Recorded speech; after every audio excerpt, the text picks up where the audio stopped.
Good evening, everyone, and welcome to a regularly scheduled meeting of the Penfield Zoning Board of Appeals. First thing I'd like to say, it's great to see all of you in person. And please be a little patient with us, and in particular with me, as we do our best to get used to this process again. We're paying attention to monitors, to the computers, and then, of course, to you folks as well. So tonight's meeting is going to take place in two parts, although they're pretty seamless now. The first part, the first probably 15 minutes or so, are going to be a work session. We'll take care of some typical board business meeting minutes and review any other items or items that we have on tonight for any clarification purposes. So that'll be discussion with board members and staff. And then when we're done with that, we'll go right into tonight's public hearing. So what we will do, applicants now are allowed to appear in person, but they're also allowed to appear remotely. So if any applicant is here in person, we're going to ask you to come up to that table there with two microphones. Anybody stop me if I get anything wrong, okay? Two microphones there. And the applicant will present. Board members likely will lead the applicant through the process because we have written applications that are very thorough. We've all reviewed.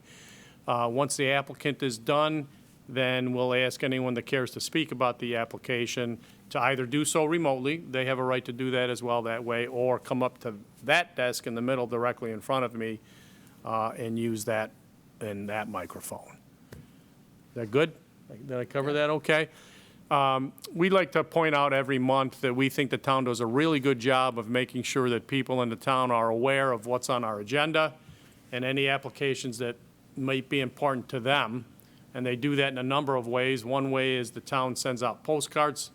Some of you may have received them to people that live within a certain number of feet of the property, the subject property. The town posts the agenda on the website and here in person. And then the town also makes the applicant post those signs on the property that, about the size of larger for sale signs, I guess. And it's all designed to make sure people know that if they wish to come in and speak about the application or do it remotely, that they're able to do that. I think that will do, and with that, I'd ask everybody to rise and join me in the Pledge of Allegiance. I pledge allegiance to the flag of the United States of America and to the republic for which it stands, one nation, under God, indivisible, with liberty and justice for all.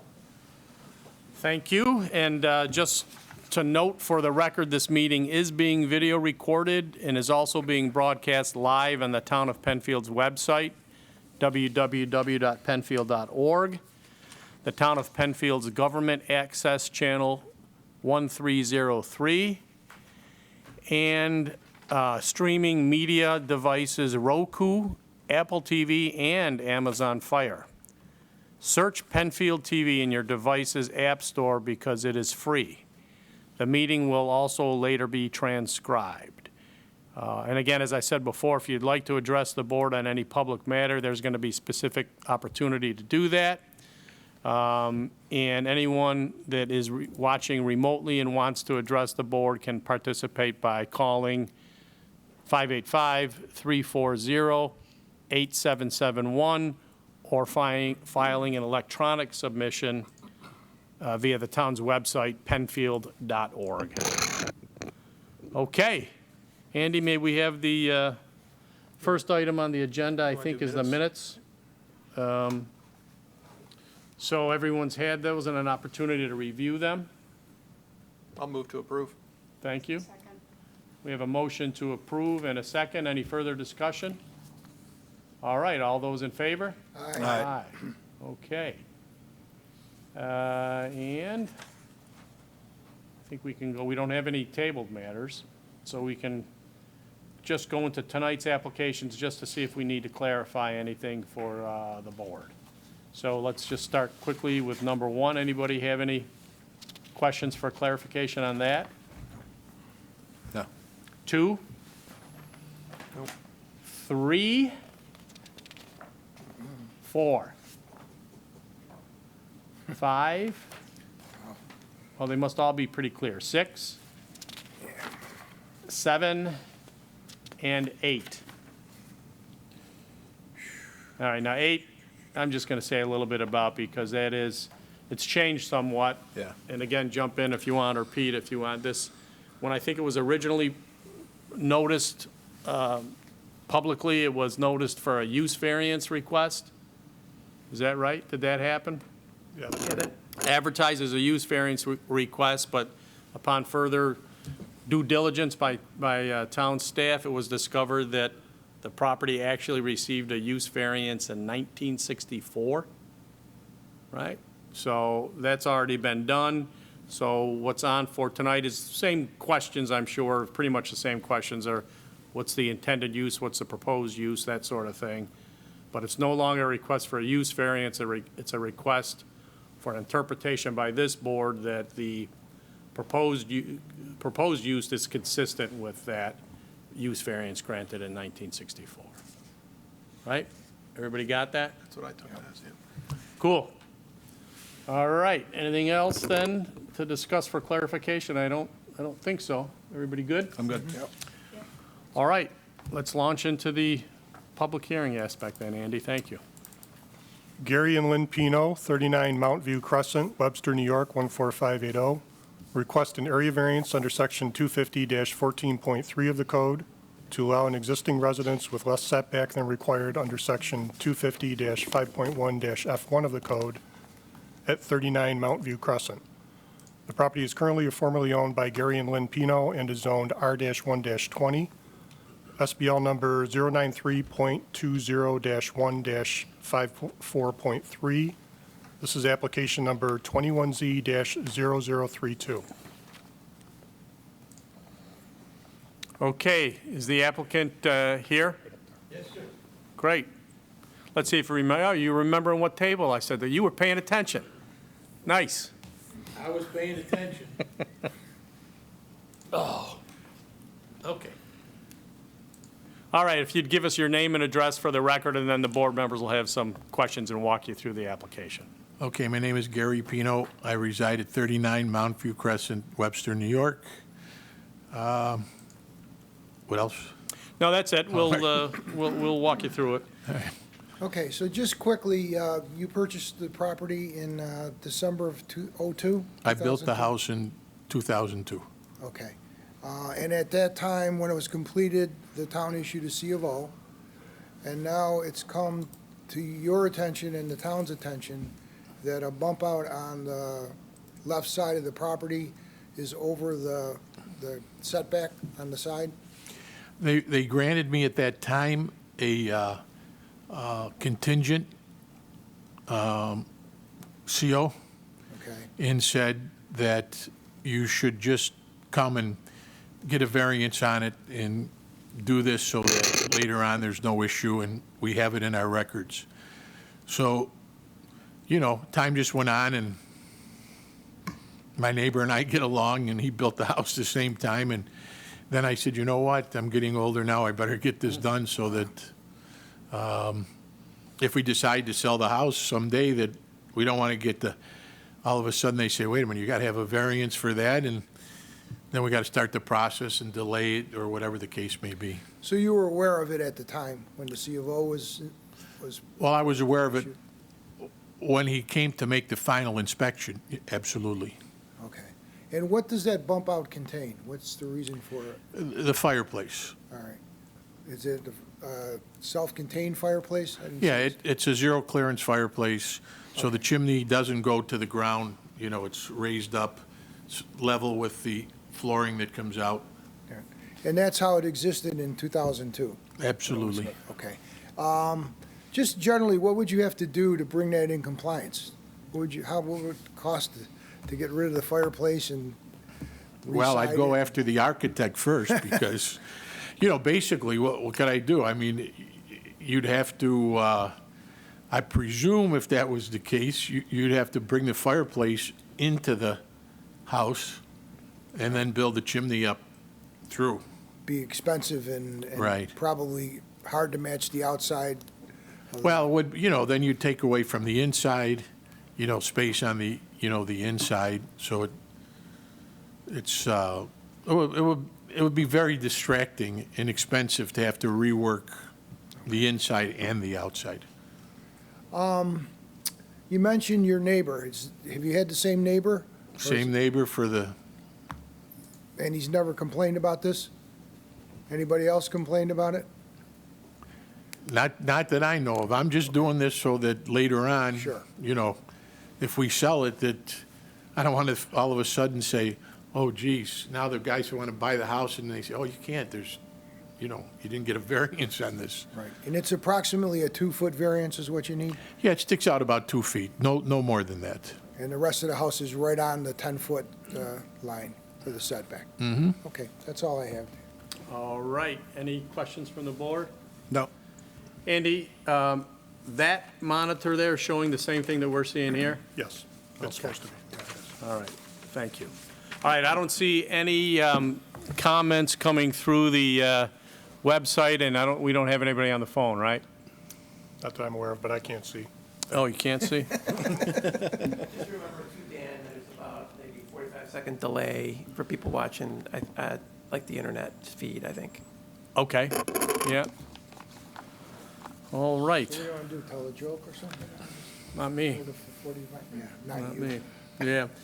Well, okay, so that, we stretched that for 45 seconds, so let's proceed with the seeker. For seeker purposes, I'm going to move that this is a type 2 action requiring no further review. I'll second. All right, on seeker, motion to approve in a second, all those in favor? Aye. Okay, the merits? The merits, I'm going to move to approve the application. I don't think there's an undesirable change in the neighborhood. If it was, it's been there for 19 years, so I think the neighborhood can tolerate. I don't think there is one, though. Whether it's substantial or not is debatable. I don't think it's relevant one way or another. I guess the difficulty was self-created, but that doesn't preclude the action, so. It's been there for a long time. I don't see where it's that a major variance, so on that basis, I approve. Move to approve. I'll second. All right, we have a motion to approve for the reasons stated and a second. Any further comment? All those in favor? Aye. None opposed. Okay, good luck. Thank you. You're So what welcome. happens, do I get a letter in the mail, or? You can come and get you pick up a something. copy of the Just so I have resolution. it for my record, you know. Oh, yeah, you should have it. Okay, thank you. I think I'm just going to listen for a while. Really? On Wow. a night like this? Buddy, I got two choices. You're on TV, but, okay? Being recorded, so be careful. Okay. Babysit or? Oh, well, all right. All right, there we go. All right. Okay, let's go to number 2. Evan Schutt, Schutt's Apple Mill and Country Store Incorporated, 1063 Plank Road, Webster, New York, 14580. Requests a conditional use permit under Section 250-13.3 and Section 250-5.1-E1K of the code to allow a second agricultural events tent at 1068 Plank Road. The property is owned by Martin Schutt and is zoned RR-1. SBL number 094.04-1-30.101. This is application number 21Z-0036. Okay, we have the applicant here. Doesn't look like it, no. How about remotely? Let's go to number 3. Well, Marie gets her steps in. Douglas McAvoy, 6 Katsura Court, Penfield, New York, 14526. Requests area variances under Section 250-14.3 of the code to allow 2 existing storage buildings, whereas a maximum of 1 storage building is allowed under Section 250-5.1-D4 of the code, and to allow an existing storage building with less setback than required under Section 250-5.1-F12B of the code at 2515 Penfield Road. The property is currently or formerly owned by Douglas McAvoy and Vicki Henderson and is zoned RR-1, SBL number 140.02-1-29.1, Application number 21Z-0037. Okay. Come on right up.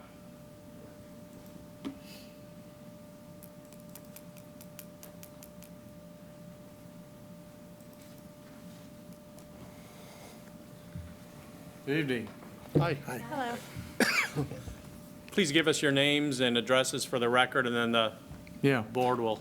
Douglas walk you through. McAvoy, 6 Katsura Court, Penfield, 14526.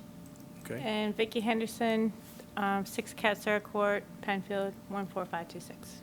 Thank you. Thank you. So it's my understanding that from your application that you are building a residence on 2515 Penfield Road, but there are two, I think, 100-year-old buildings, Easily. structures there. Yeah. Yeah. Yeah, can you this tell one. us a little bit about that? Well, the structures are there. If you look at the, what is that, site plan? Yeah. We want to go around the structures and build behind it. And what we're actually going to do is, it's a house with a prow front end, and we're going to turn the house southeast so it faces the sun. And, I'm going to use this as my storage. I got a boat, I got a couple cars. And just put them in there. I mean, I don't know if they're going to be there forever, but right now they're handy. It gives me some blockage from the road. They've just been there a long time, and they're usable. So you don't have any, enough storage in the house that you're going to build? No, it's about, about 1,800 square feet plus a basement. Yeah. And I Okay. don't have plans to put a shed up or anything at this. I don't need to. I just don't see them really being, I don't know if they're a problem or not, but Are you planning on using this for any commercial purposes at all? commercial, no. No. Not at all. Just going to So live there. private use only? Yeah, I'm just living there. Okay. Have you talked to your neighbors about this? All my neighbors know I'm building a house. They Okay. they assume, the buildings are there, they know they're there. The lady that lives right next door, she's been there forever. She used to work, it used to be a clematis farm. She used to work and knows all about it. She loves the place, so. Yeah. And So you she's feel got like a little, there's- like, bed and breakfast next door. Do you feel like there's some historical significance with these buildings Yeah, I then? think they're pretty cool, too. They've been there forever. Yeah, Okay. and they're well-built, too, really. And then, are, these buildings right now are a little bit hidden. Are you going to be clearing that area? I'm sorry, I didn't hear you. The buildings right now are a little bit hidden Yeah, with the Right. overgrowth. yeah. So I'm thinking that you're probably going to clean that area up as well? I'd like to keep the growth there, I've cleaned around the buildings, taken out the trees that have just grown in and cleared all that to prevent any more damage to the buildings. But as far as what's in front of it, the growth, the natural growth, I was going to keep that there. Because it's just, this Less- looks, to me, it looks nice. It looks Yeah. more Less natural. to mow? Yeah, Yeah. yeah.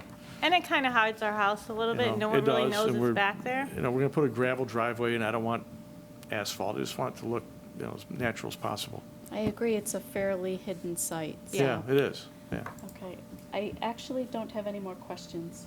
Okay, before I open it up to other board, just to remind the public, 340-8771, if you have a comment and you want to call in, or also submit one electronically at penfield.org.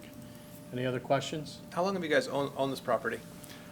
Less than a year. We bought it, we closed, I December. think, in January Yeah. last year. Yeah. And maybe this is a question for Andy. Has this parcel always been this shape, or was it subdivided recently? The shape that you're seeing on the monitor right now is the Older shape, older shape. right? So they kind of squared off this line here like this.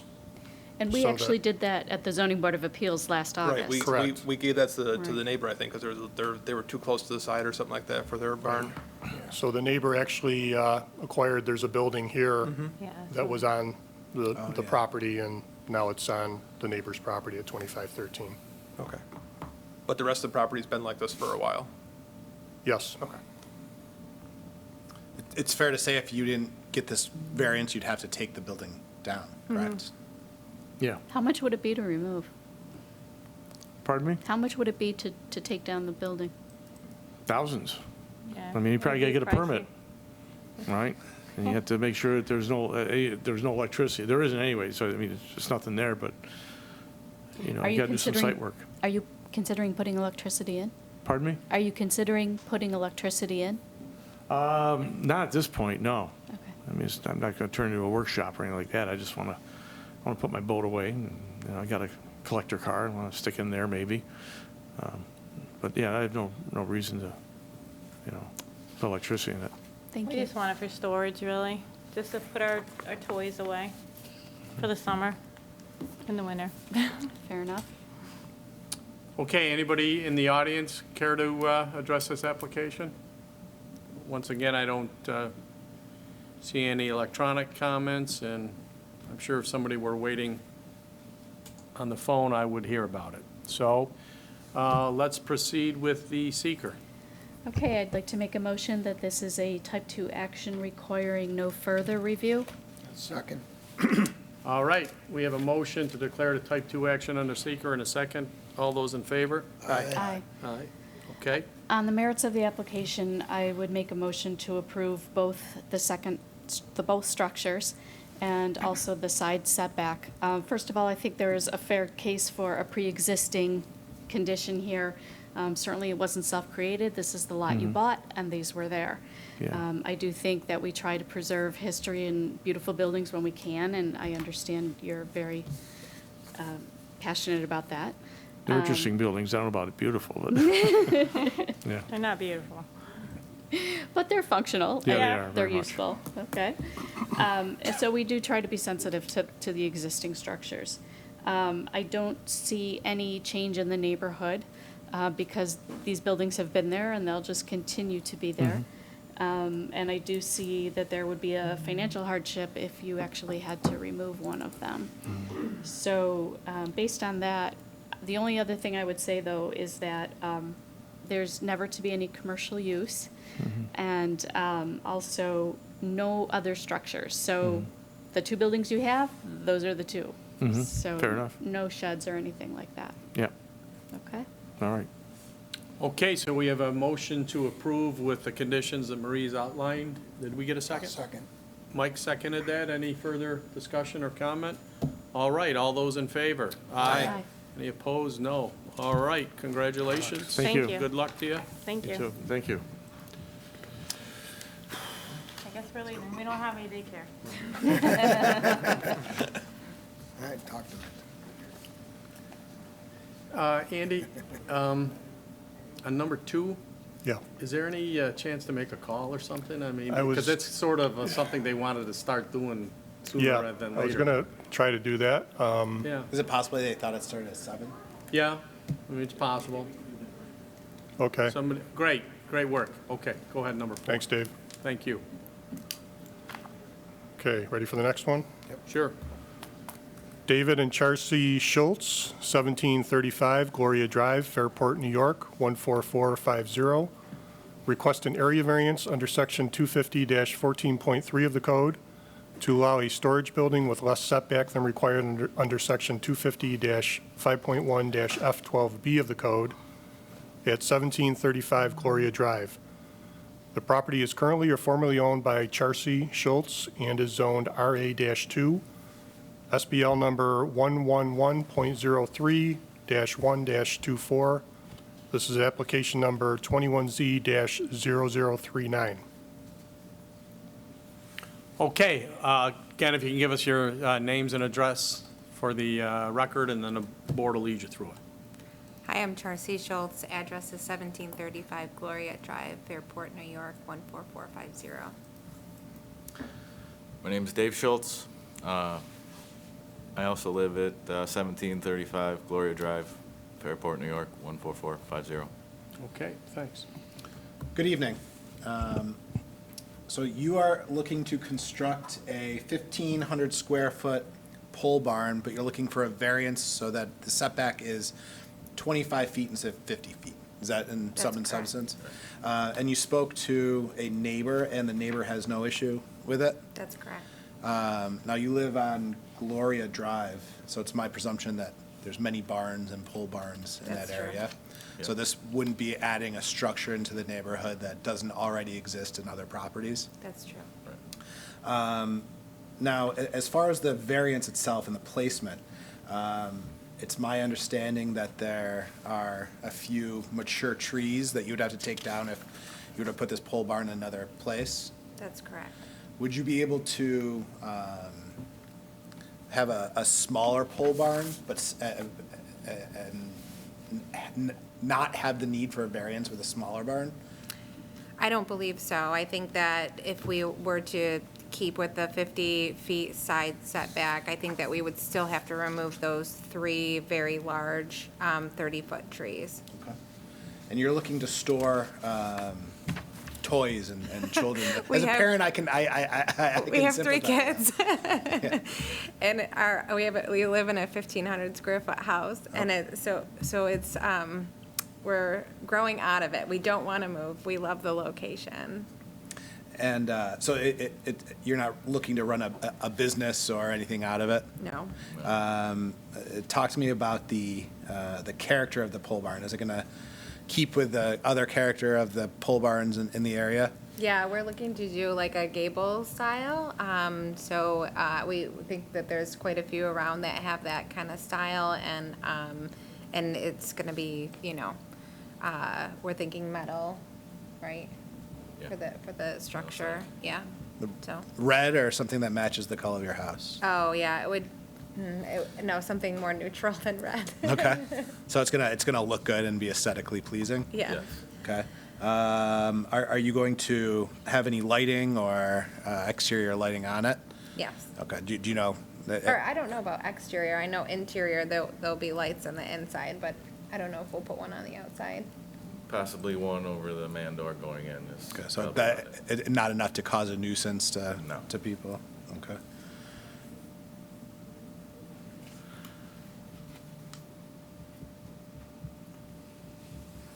I've no further questions.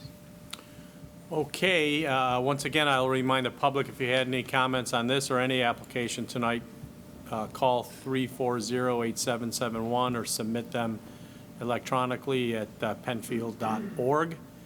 Any other questions from the board? I think I'll just note that I think the neighbor sent in a letter without any objections to this, and they were the neighbor closest to the property line That is for true. that pole barn.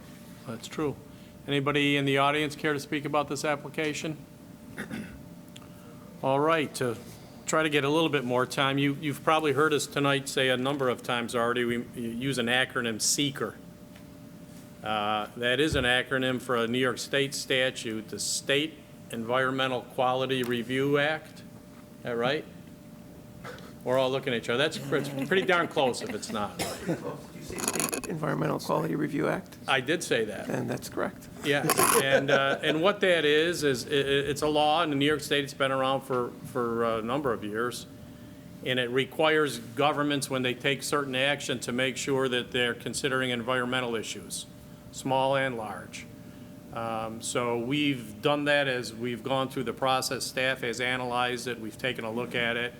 And there have been times when we've done more than just make a conclusion like you've heard us make tonight on, frankly, issues that are, no offense to anybody tonight, but mundane, routine applications here. If we were talking about a large project, a huge building, a creation of a subdivision or a new plaza, something along those lines, we may have to take more steps in that regard.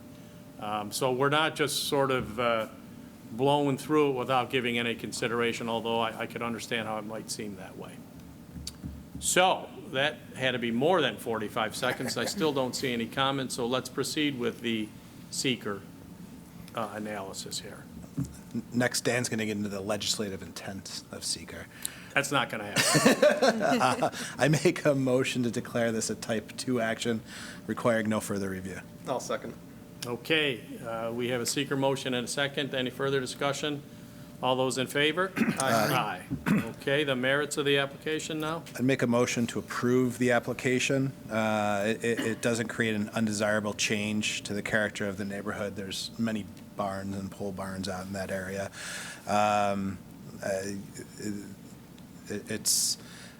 I think that the second prong and probably the fourth prong sort of intermix here.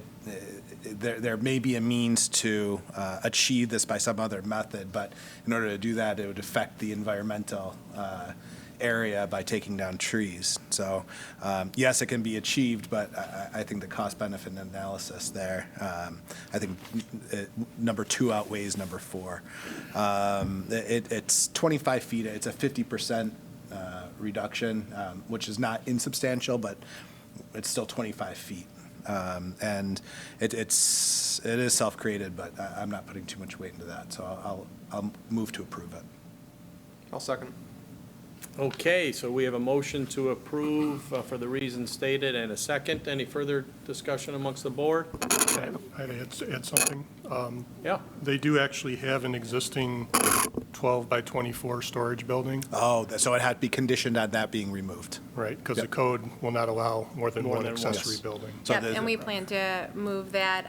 I think, Andy, you told me that we could, because we're moving the stuff in there into the other one, and so give us some time to be able to do that. Yeah. But But that, yeah, that'll be a condition in the Yes. actual document. Thank you, Andy. Yeah, good catch. All right, with that addition, the motion will be considered amended as the second, and all those in favor? Aye. Okay, great, thank you. thank you. Thank you.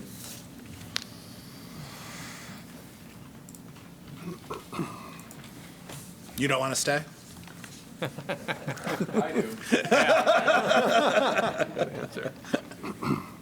Unbelievable.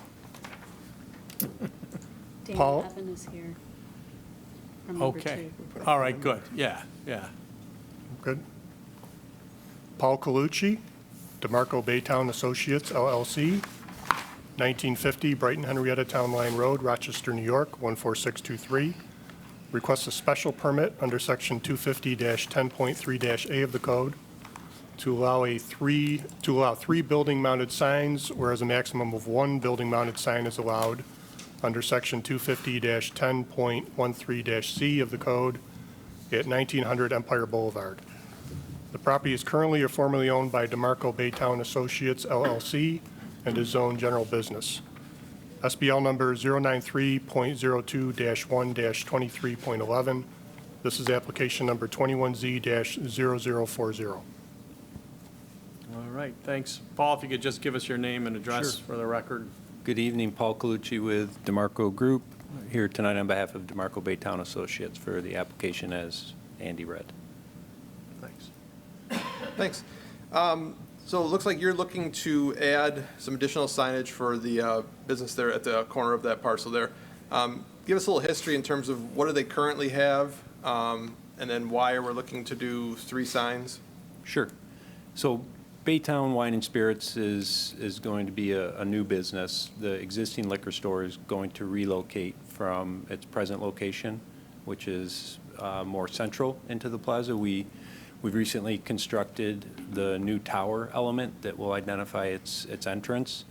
And for those that are not familiar or haven't been by the plaza, since we completed that tower construction, it's on the north side of the main plaza building, which was formerly the back of house. It was, and it never has been an entrance to a business.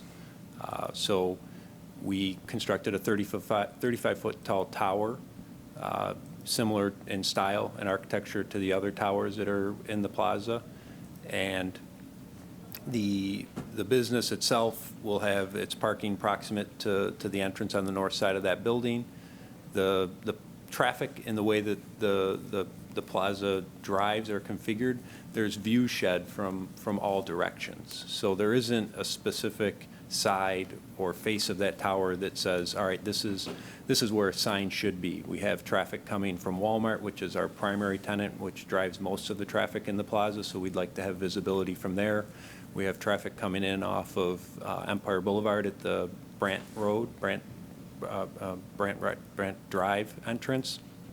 And then we also have traffic on Empire Boulevard, which is primary and prominent to view shed. So when I put the application together for the request for in excess of 1 sign, we requested 3. As I looked at the way the code read, and Andy and I had a bit of discussion back and forth on what is the primary entrance.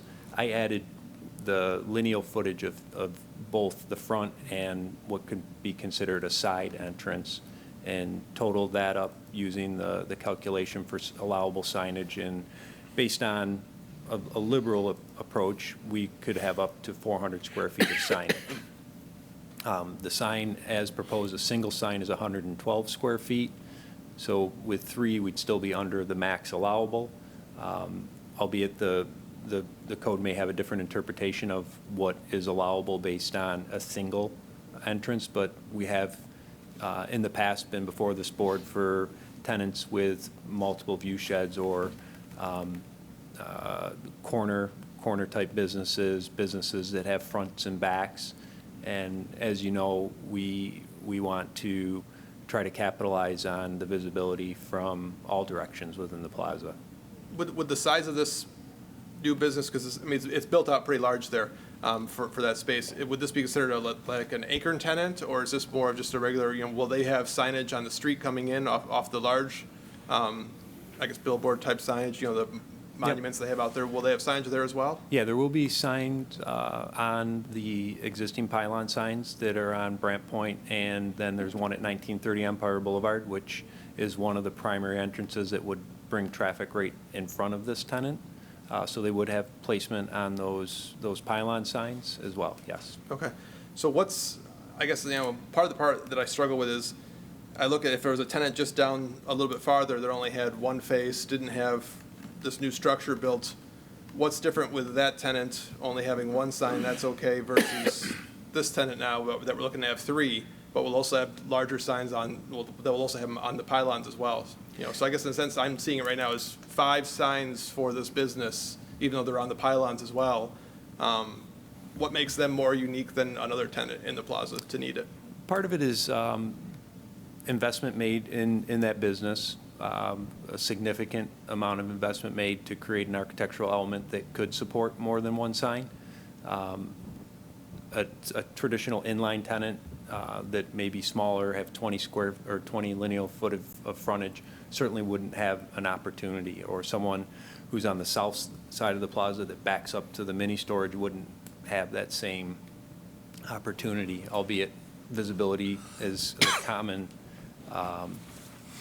comment we have from tenants, and or the apprehension for certain tenants to enter into the plaza. It's always a challenge that we have, given the unique circumstances that Baytowne Plaza sits well back from Empire Boulevard. It's some 2,200 feet back to some portions of it, some of them in excess of 2,500 feet from the right-of-way. So in this case, where Baytowne Wine and Spirits is going to be located on the north side of what was the back of a plaza, we made a significant investment to turn that into something other than the back side of the plaza, and creating this architectural element, wanting to have view shed from Empire Boulevard, from Brant Point Drive, from within the plaza. We specifically tried to create a structure that would allow us to have that type of visibility, and this is really placing that signage identifies the business. So that I look at it as kind of a unique circumstance for this one. Okay. Was changing the building around, was some of that to help drive traffic around different parts of the plaza too? So, I guess make it a little more, friendly to drive around. You're not always in the backs of buildings, and it's more towards the fronts. Then you're kind of almost like a street of shops. Yeah, a lot of you have been present with us as Baytowne Plaza has evolved, and we've been able to acquire some of those frontage parcels along Empire Boulevard. If we went back 5 or 6 years ago, we didn't own what was the former restaurant that was now converted to the Verizon building. We acquired that so that we had an entrance into the plaza. We also, with that, had an opportunity to clean up all of the overhead power lines that used to separate those buildings fronting on Empire from the plaza. So it really has now become one contiguous retail experience from Empire Boulevard into the plaza, cleaning out some of the overgrown scrub brush and trees, and ultimately trying to make it a very pleasant environment, visibility improved from Empire Boulevard, and this is kind of that continuation of it. Sure. Will the sign be illuminated? Yeah, it Is would that be at all hours of the night or just during business hours? typically during business hours, yes. Okay. I think that's all I have right now. All right, before I ask anybody else, let me just remind the public, if anyone has a comment, feel free to call 340-8771 or submit it electronically at penfield.org. Any other questions from board members? I have a question. No? No. Anyone in the audience care to speak about this? All right, let me just ask you, Paul, could we pull that, the rendering up? I do have a comment. Oh, I'm sorry. No, I just, you said Oh. question, I don't have a question. I did say question. Go ahead with your comment when Andy's No, pulling I up. just, what you said is reasonable, and I understand it from, from an economic point of view. It's just, we've had a lot of applications from corner businesses that have two faces. Our code clearly doesn't allow you to aggregate those two. There's one frontage, and that's what you get on the linear square footage stuff. And even if that's the case, 3 signs is different than one big sign, even if it's, even if it's less than the linear dimension of the one big sign. It's just a different thing. And it's a lot of signage, and as you pointed out, Andrews, we've done a bunch of different things there. We haven't allowed 3 signs, I don't think, even. I mean, we've gotten applications for existing structures like the bank, like Key Bank, that had 4 sides. That was already in place. You guys constructed this and now are using it as an argument to come up with 3 signs. I just think it's not in line with what this board has done in the past. And it creates a precedence that may not be favorable to the town. Okay. If I don't disagree. If I could, this is very much similar to the Starbucks application that this board approved signs on all 4 sides last year. Again, we built the Starbucks in the middle of the plaza. This board considered the view sheds and the visibility from all directions around that building. Well, you were talking then, as I recall, about how it was hidden and it wasn't out front. This is neither hidden, it's definitely out front. So I'd don't see argue the same thing. it's not out front. It's not fronting on Empire Boulevard or any right-of-way.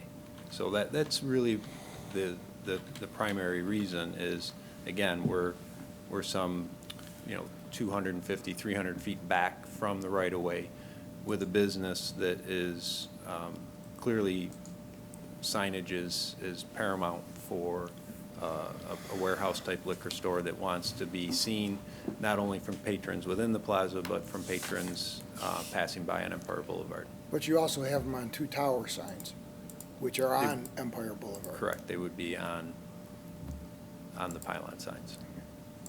Paul, you just used the phrase warehouse liquor store, so maybe I missed it, but the way this business is being run is going to change. Is that a fair statement? Tell us a little bit about that. So Baytowne Liquor, as it stands, is approximately 1,200 square feet. Yeah. This tenant is now going to grow to close to 9,000 square feet and is a significant investment in growing that business. It's paramount to the success of the evolution of the plaza, having a significant liquor store within the plaza helps drive business, that helps the other tenants that are also smaller tenants, knowing that there's a driver of traffic of that magnitude into the plaza. Okay. Thanks for that clarification, and I hate to bother you, but that, What is it you want? well, the one that we had up before that had the red circle, there you go, right there. So, can you see this, Paul? Can you? Okay, so, you may have mentioned this, but is there gonna be an entrance from Empire Boulevard in that direction? There is today. It's 1930 Empire Boulevard is the Verizon store. Oh, okay, all right, all And there's right. there's the entrance that continues right through. Right through. Directly past, and it heads all the way back to the Walmart. All right, I'm confusing my fast food restaurants. think I have it now. And I did go out today, and I have some handouts, if I can show you. Sure. I took some photos from different directions, just to give you kind of an idea of what we're looking at.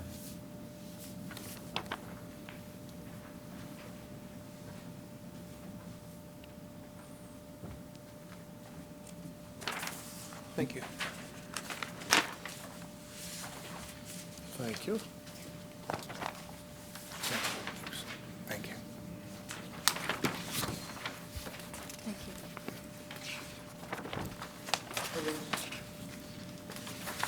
There's six photos that I took, and they go in order, and you can see on the overall site plan for the plaza where I took these from. And numbered 1 through 6, they should fall right in line with your exhibit. So the first one is basically right at Brant Point, where you would turn to go back towards Daniels Creek and head around Seabury Boulevard, or head to the Walmart. So that's a view looking at the tower, what I would call the north east face of the tower. And the second one is right at the access point to the Webster Family Medicine. And then the third one is on Empire Boulevard, right at Brant Point Drive. The fourth one is at that entrance that I described that would take you back past the Verizon building. That is essentially an entrance, a non-signalized, but it is a full access entrance into the plaza. And then the fifth one is if you were heading northbound on Empire Boulevard, again, you'd see that, what I would call the northwesterly face of the tower. And then the last one is if you were heading out that drive, back out towards Empire Boulevard, out that entrance, which is 1930 Empire Boulevard.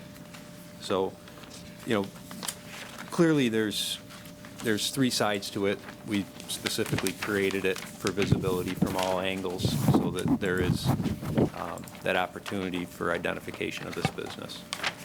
So if let's just say that 3 were denied, but 2 were granted, and let's just say that, what would you do with the third side of the tower? The third side would have to remain vacant. But it's brick covered, it's an architectural element. And what would be the amount of square footage of solid brick that would have anything on a ballpark figure? Ballpark, probably. And I'll tell you why I'm asking, because like a large, to me anyway, a large side of it, I get what these guys are saying, but a large side of a tower just sitting there looking at brick has Right. its downfalls too in terms of aesthetics. Yeah, you could see using the rectangle around the Yeah. sign. The sign itself is 112 square feet. Yeah. As it sits on that tower, that's probably 500 square feet or 400 square feet of total brick face. Okay. And Andy, if you could pull it up one more time. So it's so hard to tell with directions. I got a better map here, more recent areas. Yeah. So as you come in off of Empire, and let's say you were to continue driving east, I guess, toward Walmart, that's sort of an area of this plaza, even after you've rebuilt it, that's hasn't been used for entrances that much. I know, wasn't there some outdoor dining there at one? There probably still is. But do you foresee any further commercial actual development in that area? And I know we have the next application too, I think, about the tent, but. Yeah, as you can see on that overall site plan, there are buildings programmed for that area. One of the other reasons why we brought Baytowne Wine and Spirits to this location is we built the Verizon building, and it's sat half tenanted for going on 4 years now. Trying to get a tenant to go into the back of that building has been a struggle because it's felt like the back end of the plaza. It's not facing anything. If we create this new liquor store, this new warehouse liquor store, now we've energized that area, so we're bringing activity. We feel that very confidently that we can tenant that building. Then that leads to other tenants saying, okay, we can locate in a building if you were to build it on either side of that green area. Yeah. So it's really kind of getting more momentum going on that side. And as you probably can imagine, retail is a challenge to continue to make these deals work, both for landlords and for tenants. They're making a significant investment in locating in a plaza. They want to see their business thrive, and we want to do everything in our power to continue to attract them so that Baytowne Plaza can be a stable and very, very strong part of the community. Okay, and another reason I asked that question is, do you envision any intent to put other signs on the tower? I should say additional signs on the tower in the future. Not on the tower, no. Okay, okay. All right, I don't see anybody that has submitted an electronic comment. There's nobody on the phone as long as I'm aware. Anybody else have further comments? I just think a 9,000 square foot liquor store is a significant investment. Yeah. You know, you want to make sure to give it every opportunity to be successful. Yeah, part of me, after listening to Mike and Andres and their concerns, which again are reasonable and legitimate, I almost wish we could say we're going to give them 3 signs for 3 years and see how business is, but there's a cost to the signs, I'm sure, of putting them up, taking them down, and wondering whether 3 years from now you're going to want to take one of those down and put up another business. That was really why I was going with that questioning, but it is what it is. The statute's pretty clear about limiting the number. On the other end, you've had a liquor store in there, and not that I go to a liquor store once a week, but I know that the people that ran that liquor store there, they worked, you could tell, they worked their tails off. And we tried many a times, put signs in the back, put signs on the trailers, and for whatever reason, it just, not because of lack of work, it just wasn't happening. But, maybe the warehouse style will be. I was going to say, that location's been tricky.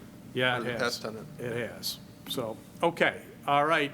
No further comments from the board. Anyone in the audience care to speak about this application?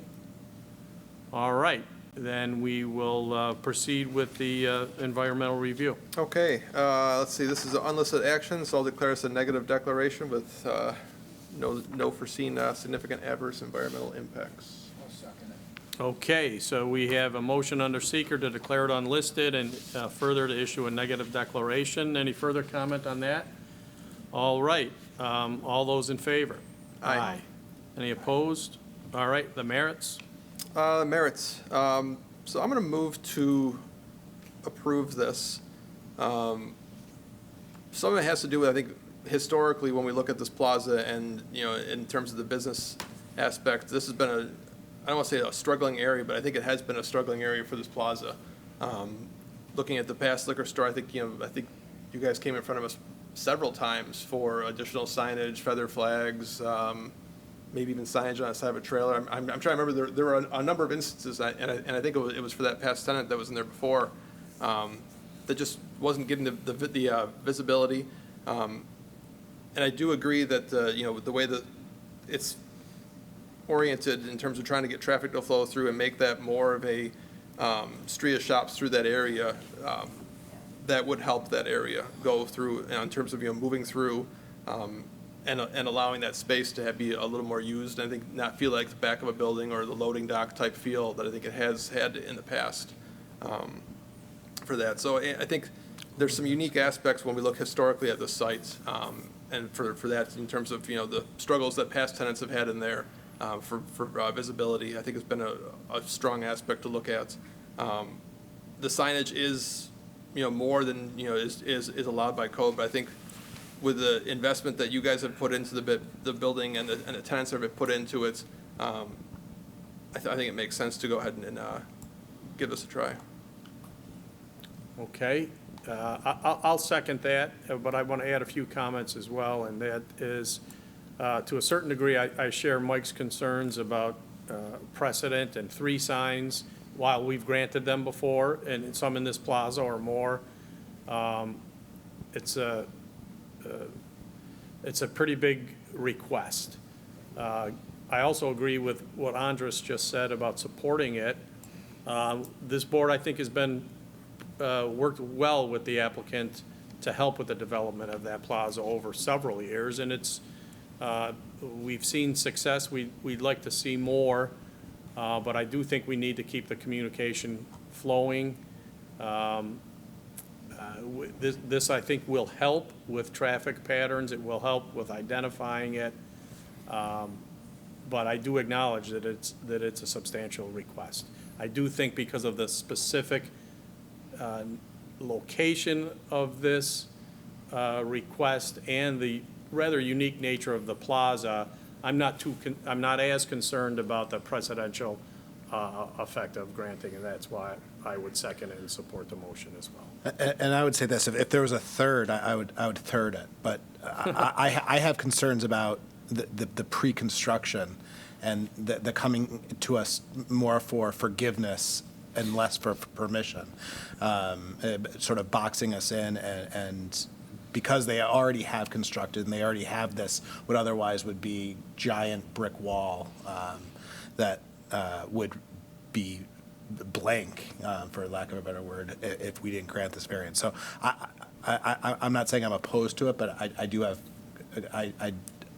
some issues with that.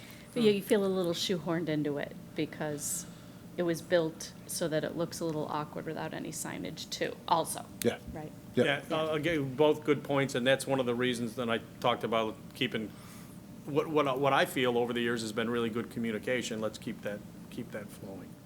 Because I'm sure it's not going to be, this won't be the last time we see you. Probably Not that we don't like seeing you, but, okay. All right, so we have a motion to approve in a second. Any further comments? All right, all those in favor? Aye. Opposed? Okay, yep. Note that for the record. All right, thank you.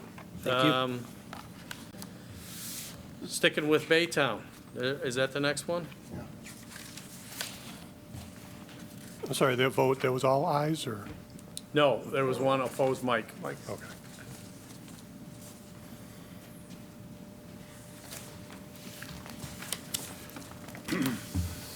Alan Rainbow, DiMarco Baytowne Associates LLC, 1950 Brighton Henrietta Town Line Road, Rochester, New York, 14623. Requests a conditional use permit under Section 250-5.7-C1K and Section 250-13.3 of the code to allow outdoor community events at 1970 Empire Boulevard. The property is currently or formerly owned by DiMarco Family Empire LLC and is zoned general business. SBL number 093.02-1-13.1, application number 21Z-0042. Pressure's on you now, Alan. Thank you. Baytowne's 1 for 1 tonight. We'll see what happens. Okay. Alan Rainbow. I work for the Baldwin Real Estate, part of the DiMarco Group.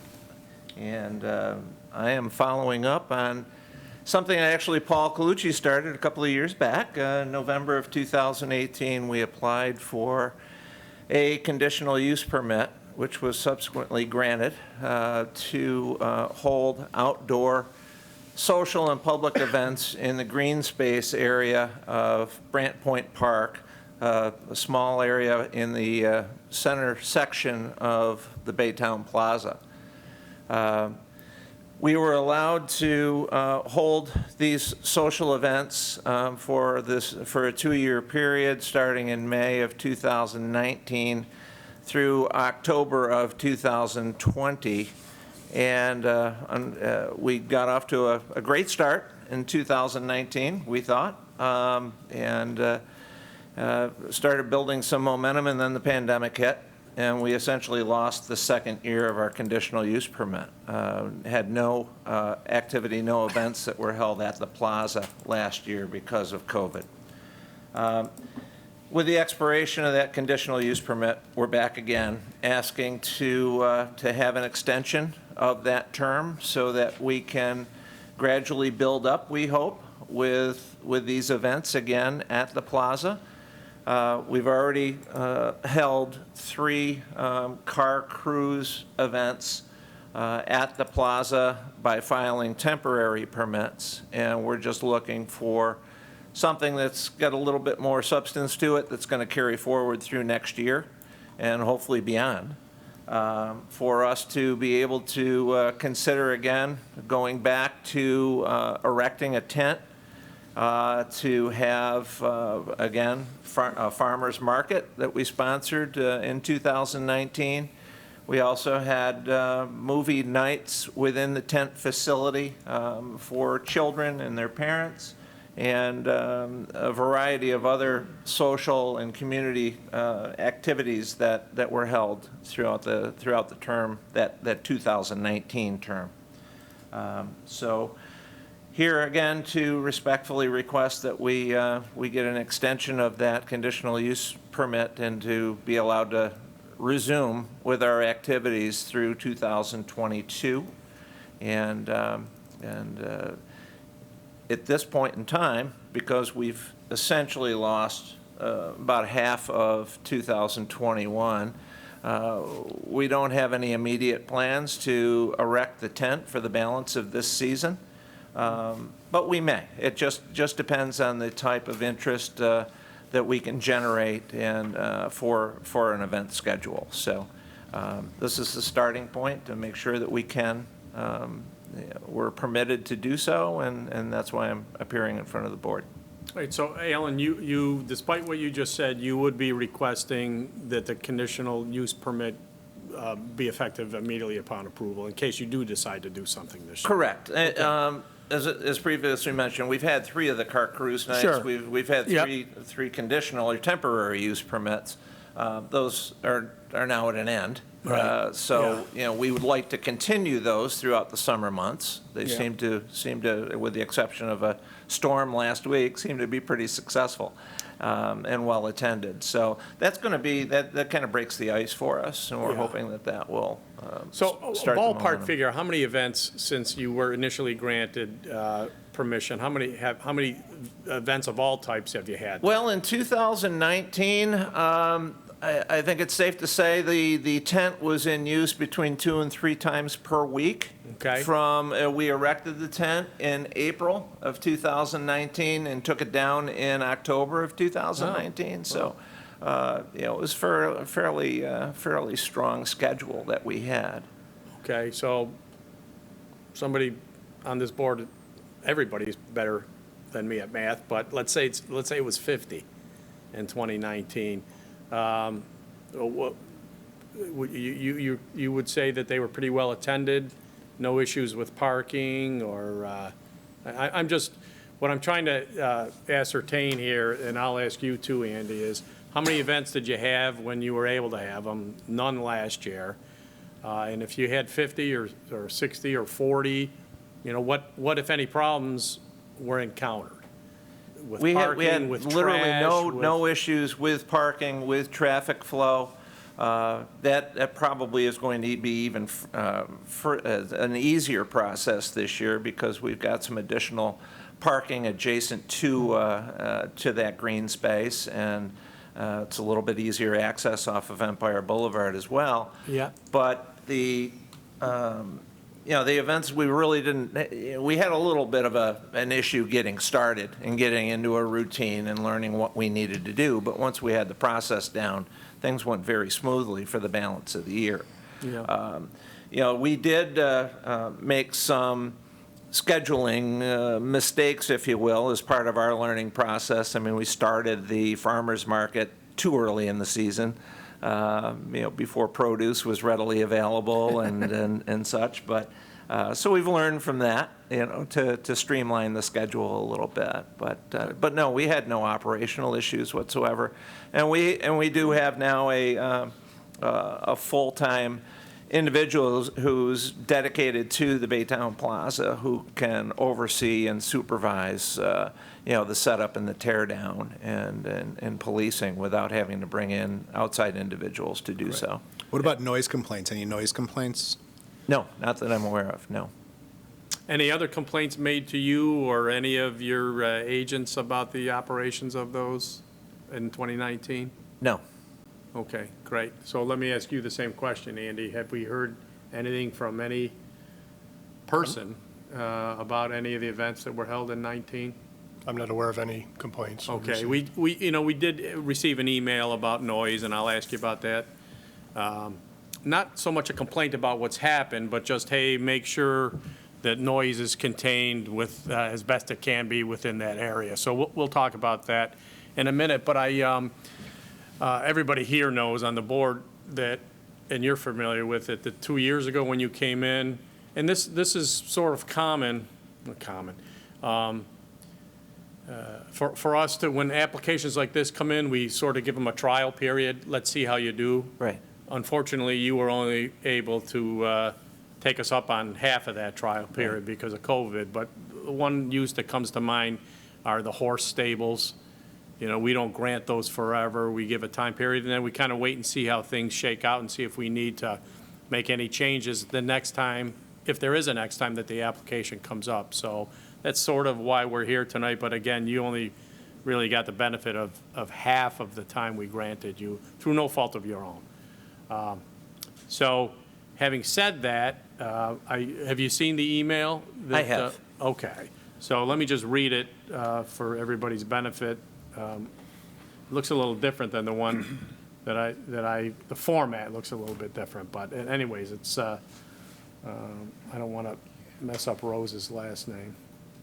Rose Hanscom, who has made comments on the plaza before over the years. She lives on any trail. But in any event, she says, since I am well aware of the noise generated from Baytowne, I ask that a condition of these community events be that all noise, music generated from them is contained within the property limits and not going out to the surrounding residential areas. I understand the request, I think, and it's, I will tell you, I live just beyond the plaza on another side, and early in the morning you can hear the trucks beeping occasionally. It's, but that's sort of part of life living next to or near commercial development, and I certainly understand her concerns. We do have noise ordinance in this town. Have we ever had any complaint that anybody in the Baytowne Plaza area is violating the noise ordinance? I can't say that we've never had complaints, but not a lot, not a significant number. Okay, all right. Well, certainly anybody that uses that tent that's there and participating is going to have to comply with noise ordinance. I don't know how you can stop sound waves, I guess, if you will, from going where they go over to neighboring properties. So without erecting some barriers of some sort, which I don't think is very practical. But to me, it's pretty, need to make sure that noise is controlled in a manner that is consistent with the statute. Again, no issues with trash or with parking or crowd control, anything like that I've seen. Yeah, So- I had a question. Sure. How late have you gone within the year that you did it? What's the typical, Into the season? no, into the day, the At night. nighttime? The conditional use permit that we filed originally was to allow us to operate until 8 p.m. during the weekdays, and then up till 10 p.m. on Friday nights and Saturday nights. The only time we really even approached that envelope, that limit, was when we had the children's movie nights prior to our pulling those events underneath the tent. We had to wait for it to get dark. Yeah, I to thought that's what you had told us show you the were gonna movies do. outside. Yeah. So that was really the only time we ever hit that and got up against that time frame, that barrier. So, before 10 o'clock. Okay, thank you. All right, any other comments or questions? All right, I don't see any electronic submissions and, or phone calls. Anyone in the audience care to speak about this application? No. Okay, then we will then proceed with the seeker. I will make a motion to declare this a type 2 action under seeker requiring no further environmental review. I'll second. Okay, so on the seeker motion, we have a motion to declare it type 2 and a second. All those in favor? Aye. All right, and I'm going to make a motion to approve the application, not to be too redundant, but they really only had the benefit of having half of what we granted them before. And I think what we saw in 2019 was a very good use of the property and a very beneficial use for community members, families, individuals, and some vendors as well. So I think it worked well. I'll reiterate about the noise because that is a legitimate concern, but you've done a really good job of keeping it under control. I say that as a member of this board, but also as a neighbor. But keep it up. Last thing in the world we will want to be doing 2 years from now is saying, Alan, what the heck happened? You know, why didn't you listen to us? So that's my motion. I'll second that. And then, by the way, I'm sorry, Mike, but That's okay. the same sort of timeframes as everything that we did in the past. I don't see any need to change any of that. Are we looking to do this for 6 years, 10 years? Or 2 years. Forever, okay. Another 2 Okay. year. Yep. Okay, so we have a motion to approve and a second by Mike. All those in favor? Aye. Okay, good luck. Thank you very much. We'll see you in 2 years. Okay. Good night. See, we have application number 2 here, if you want to go back, or should we keep going? Oh, yeah, let's go with 7 and then go to 2. Sorry, number 8. It's, you know, probably going to be worth the wait. So go ahead at 7. Okay. Larry DeFlorio, 94 Country Lane, Penfield, New York, 14526, requests an area variance under section 250-14.3 of the code to allow a front porch with less setback than required under section 250-5.1-F1 of the code at 94 Country Lane. The property is currently or formerly owned by Larry D. Florio and is zoned R-1-15, SBL number 124.18-1-24. This is application number 21Z-0043. Okay, go ahead and give us your name and address, and then the board will walk you through the application. Larry DeFlorio, 94 Country Lane, Penfield. Okay. So your application is basically to replace an existing concrete step and platform in your, where your front door is, with a larger structure, wooden, with railings, and coming out another 3 feet approximately, 2 feet? Yeah, 2 feet. Like 5 20 feet. 20 inches, I believe. All right, yeah. Out, which would require a variance since it's inside the 50-foot front setback. Is that correct? And you're Yes. asking for a variance of 5.2 feet from the minimum. You also said that there's a safety issue with the way things are structured now with the depth of your current situation, because you have to move to get get the door open from the outside. Is that Yes, correct? and, when you open the front storm door, it's like 2 feet from that railing, so anybody that's on that step basically has to step backwards. And that's with one person, and you really can't, you could kind of get to the right if you're a little smaller, but as they rode like trick-or-treaters, 4 or 5 kids on there, they're basically falling off the back step to try to get up on when they open the door. And what's the composition of the structure you're proposing? It'll be truck decking within the vinyl and the posts. How many steps? 3. And that leads right in where the front door is? Yes, the steps will be right there. Okay. And color? Be white. I think I submitted a picture of what. Right. And that exactly matches what it would look the house, is that correct? Yes. Okay.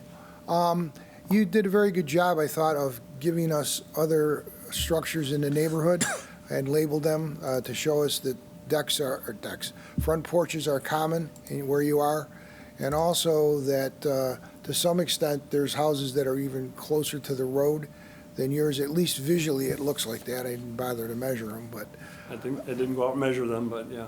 yeah. Good pictures. But it appears to be the case, and there's also a couple of current structures that have the same type of deck, and this, it looks to be the same dimension, one particularly at 82. There's also a handicap ramp that you showed us there, I think, that I saw. So there's a lot of this in the neighborhood, is there not? Yes. A lot of decks and Yes, there's quite a few. front porches Those are just on my side. There's also other ones on the other side. Okay. That's all I have. Okay, before I ask other board members, again, let me remind the public, call in with a comment if you like at 340-8771 or through the website, submit one, penfield.org. Any other questions from the board? Just a comment, I think the new deck would look better than the concrete porch. Yeah, that picture is Very nice. It's nice. it's a nice looking picture. It's well done. Yep. Well done. Okay, I'm going to proceed even though it hasn't been 45 seconds because we have no comments either way. So let's go ahead with the seeker. Sure. I'm going to move that this is a type 2 action under seeker requiring no further review. Second. All right, we have a motion on the seeker and a second. All those in favor? Aye. And Go on ahead with the merits. The motion itself, I'm going to move to approve. As we just stated again, this would not be a significant adverse effect on the neighborhood. It's consistent with what's there now. As Matt pointed out, it's going to look a lot better. It's not a tremendously substantial request, and I think it deserves to be approved. Okay, I'll second that. So we have a motion to approve for the reasons stated and a second. Any further comment? All right, all those in favor? Aye. Okay, unanimous. Good luck, thank you. Okay, thank you very much. You're welcome. Let's go back to number 2.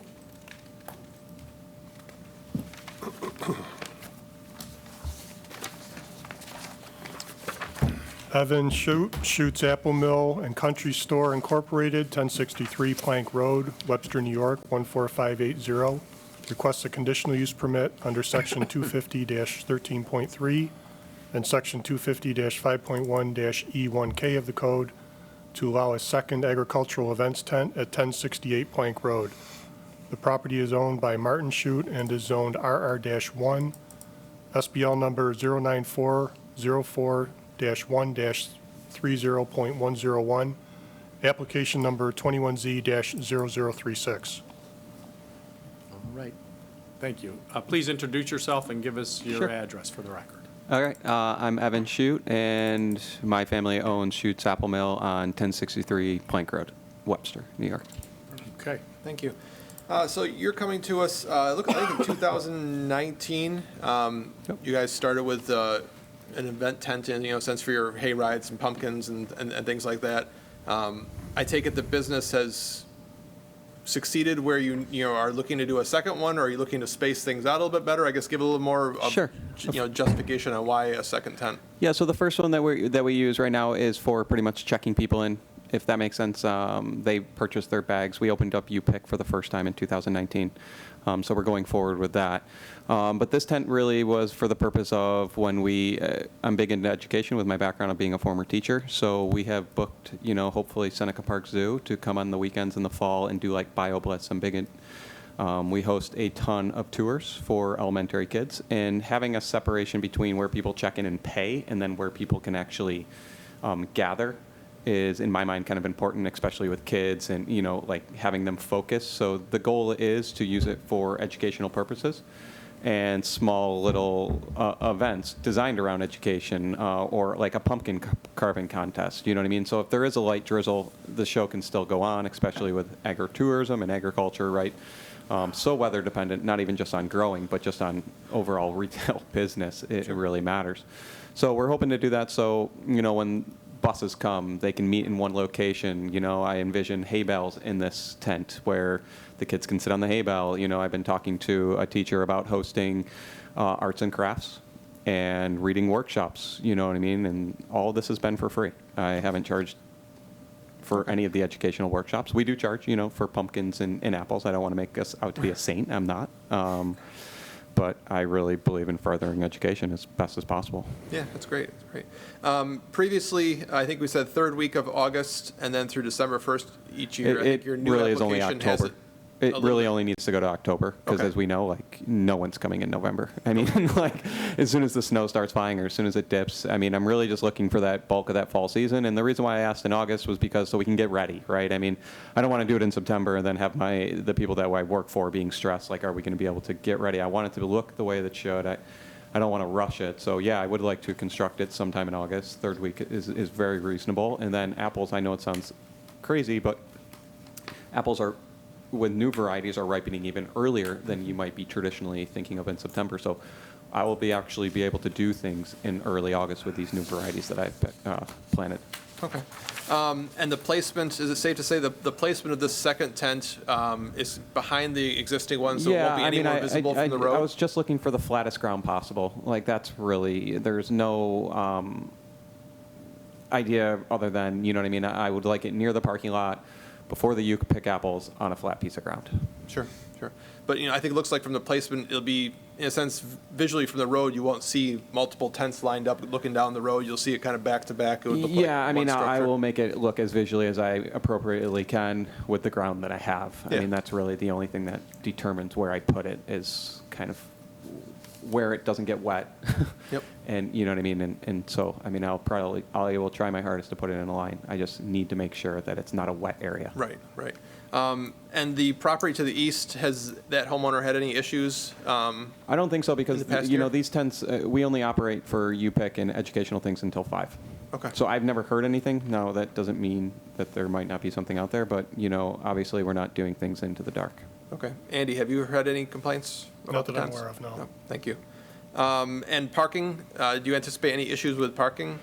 I don't. I mean, the last year I had additional- plenty of parking, you know what I mean? You know, our retail store sometimes has an issue with parking. I won't deny that. But, you know, this UPIC is rather new, and we're trying to build up a clientele. So it hasn't taken hold of maybe as strong as I was hoping. But only, you know, it will only get better, you know, as time goes on. And there will be, I mean, if it obviously becomes an issue in the future, there is plans and how we built the parking lot that it can expand if we ever needed it to. Okay. And the same hours, 9 a.m. to 5 p.m. daily? Yep. So that's basically daylight, so you won't be using lights and illumination and things No. like that? Nope. Okay. That's all I've got. Okay, again, the public can call 340-8771 or use the website penfield.org to submit comments, which I don't see any at this point. Any other questions from the board? No. All right. Anybody in the audience care to speak about this application? Okay, then let's go ahead with the seeker. Bless you. Thank you. Let's see, this was a type 2 action requiring no further review. Second. All right, on the seeker, we have a motion and a second. All those in favor? Aye. Okay. And I will make a motion to approve the application. If it's easier, I'm going to refer back to the 2019 approvals, and I think everything's stayed the same in terms of, you know, the egress, the parking, the times. If anything, the applicant said that we could move it to November instead of December for the end date. But it looked like everything stays the same from what I see there compared to this new application. And there's been no issues with complaints that we know of either, so I'm happy to see it succeed. Thank you. All right, I'll second that. So we have a motion to approve for the reasons discussed and on the conditions discussed. Any further comment? No? All right, so let's call the question. All those in favor? Aye. Aye. Any opposed? No. Okay, good luck. Thank you. I appreciate it. Thank you.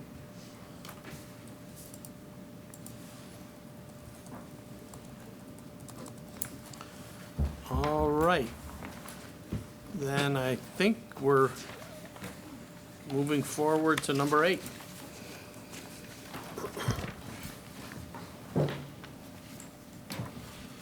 Elizabeth Vella, 570 Culver Parkway, Rochester, New York, 14609.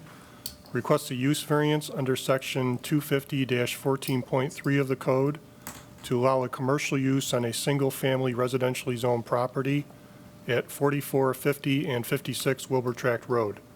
The properties are currently or formerly owned by Elizabeth Vella and are zoned R-1-20. SBL numbers 108.10-1-1.113, 108.10-1-1.2, and 108.10-1-1.112. Application number 21Z-0041. Thanks, Andy. And if you folks can introduce yourselves and give us your address. Hey, John. John Antitomaso, 8 Watersong Trail. John Michael, 189 Elmcroft. Elizabeth Vella, 570 Culver Parkway. Okay, and you were here when we started the the work session, so, but I'm going to reiterate what I said there, is that we initially advertised this application as one for a use variance, and I think actually that's probably how Andy just read it, but things have changed since you submitted the application, and that is the town, hardworking and diligent town staff continued to do research and in fact discovered that a use variance for this property has already been granted, and that was granted in 1964. We actually have the minutes from that meeting where it was granted, and it was residential zoning then, and a commercial use was granted for this particular property, and has been, we'll get into it a little bit, but historically, as best we're able to tell, it's been used for that kind of a purpose for most of the time since then. So instead of a use variance application now, we have an application asking that the board interpret the 1964 resolution in a manner that would allow the continued use and the proposed use of the property, something similar to uses that have been going on since 1964. So a little different than the way it was advertised, but frankly, many of the issues are the same, and certainly some of the questions that we'll have and comments that we'll receive are going to be reflective of what is going to be proposed and what folks will see, if anything, different with the way the property is being used. So the first thing I wanted to ask you about was, there are actually 3 addresses there. Are there 3 separate lots? There actually are. There's 3 separate parcels, 3 separate tax records, number 44, 50, and 56 Wilbur Tract. Okay, doesn't it make sense to combine those into one lot, one tax account? Have you given that any thought? I have, talking for Lisa, we have talked about that, and we are looking into that to see what that entails. And as long as there's no, things that aren't doable for us, sure, we would be okay with entertaining that. I'm not sure the costs involved. We haven't gotten that far with the town and her attorney, but we'll figure out what that would be, and then she could make a decision on that. Okay. I don't know if you can give a nutshell analysis of what's involved now, and if it's too much, that's fine. Well, it would take an application to the planning board. I think I gave you the fees, but I can't remember what they were. Probably, I'm guessing, $1,000 for the entire process. Okay. It's a fairly simple process. I think the planning board would be able to do it at a work session. It's just basically just combining all the lots into one lot. Of the 3 lots. Yeah. Get a Mylar. Yeah. So there definitely will be some costs. It makes sense because you're asking for this interpretation as it applies to each lot, and so give that some strong consideration.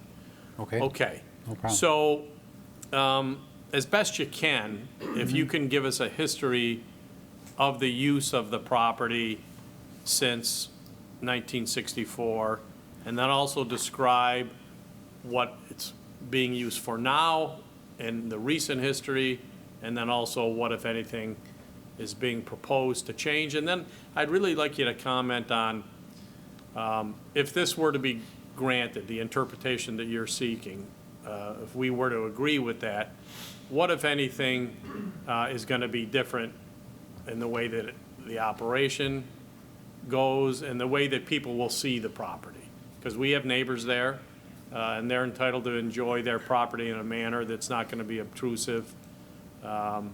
So, you know, what are people going to see when they drive by the property, when they live nearby the property? What are they going to see and what are they going to hear? So, go ahead. Okay, since I've been before this board several times, I find it best if I could just read a little bit of my presentation to help me through this. But so we're here tonight to present the following project for your review. Can I have you speak up a little louder? It's very hard to hear. And you feel free to move up if you like as well. I'm not sure if this is on. Am I on? I think I it don't is. think it Why don't you tap it and see if you can. There's no house sound. Didn't they tell you if he wasn't? I Pardon? think they tell you downstairs if it wasn't coming through. Yeah, but I don't. I don't think it's connected to the speakers. I don't hear it either. Recording? Okay, just speak up, John, I'll best talk you can. louder. Okay. Tonight, we're asking for the interpretation from the zoning board this evening for the proposed use, that it's consistent with the use that was approved back on December 21st, 1964. This property we're going to use for a corporate office for J&J Fiber Communications, LLC. John Michael is the owner of J&J.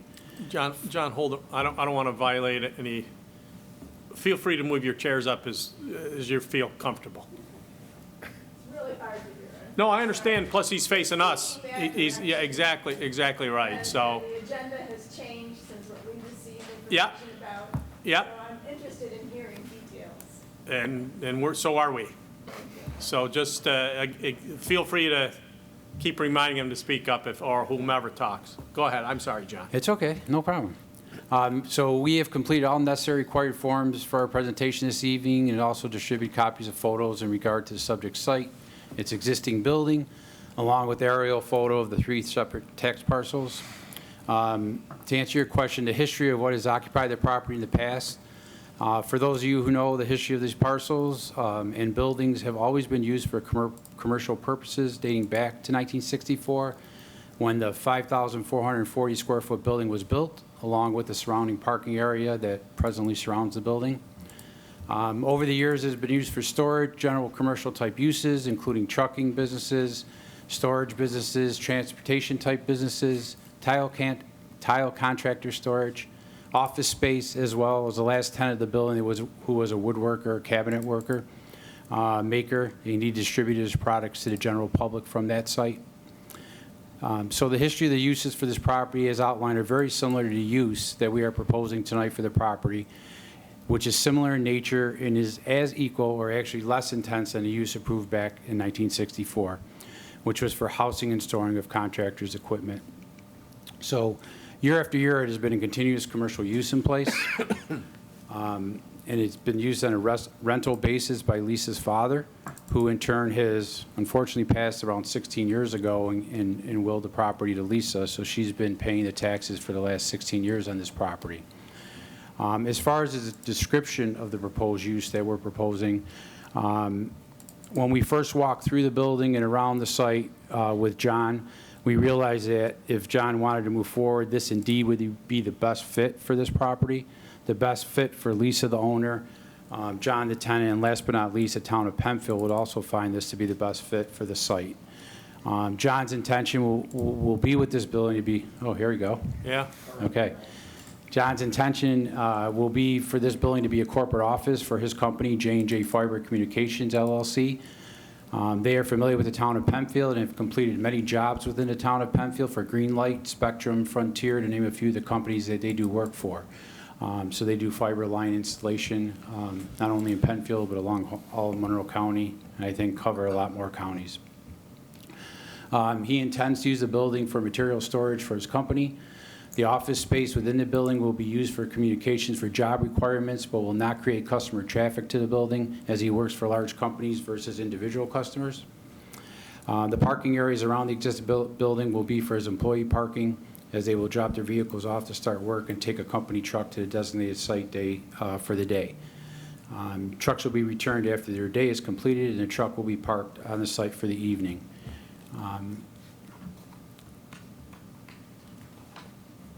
Hours of operation will be daily to service the employees to and from the job sites that he will send them out to, and it will be different on a daily basis depending on completion of certain jobs out in the Rochester market. He proposes that there will be a total of 1 employee servicing the general office space that exists at the building. J&J Fiber Communications customers like Greenlight or Spectrum will not be meeting at Wilbur Track, so the traffic to the building and site will be minimal on a daily basis. He, of course, is out on the job sites meeting the general managers or anything he needs to do. His plan is to renovate some of the space to accommodate his use to be conducive for his business, as well as general cleanup of the existing site. We feel that this use will benefit the town of Penfield and to the surrounding neighborhoods and pose no negative impacts to the environment or the neighborhood. And we feel that it is a great fit for what surrounds our properties at this time. So we are and will continue to work hand in hand with the town of Penfield. I've worked very diligently with Andy and Jim over the last few months trying to get information which they have been, of course, very good to work with us. Lisa and I have met with them several times and come to this point where they did find things that benefited us from a standpoint of this building has always been a commercial use in some fashion. So we're looking to bring this nice business, J&J Fiber Communications, to the town of Penfield, and we feel that this is the perfect site. So I do have, of course, John here and Lisa here, the owners, so if you guys have any additional questions, we'll be ready to answer. Yes, could you tell us what the physical changes, if any, to the property you anticipate making? It would be indoors, just moving around certain shelving and stuff in the backside of the property. I'm trying to watch the photos on there. It's right below, it's on the left-hand side, middle column, 1 row up, and then to the left. It would basically be moving the shelves there so we could create more room to get more space to be able to park the vehicles inside. Okay, so how many vehicles would you anticipate? You said parking them inside? Yes, I would like to park as many inside as possible. What's your best guess as to what that number would be? From when looking at the property, it looked like we could get at least 4 vehicles inside easily. And leaving how many outside? 3. Okay. And would that be all year round? Yes. Oh, all right.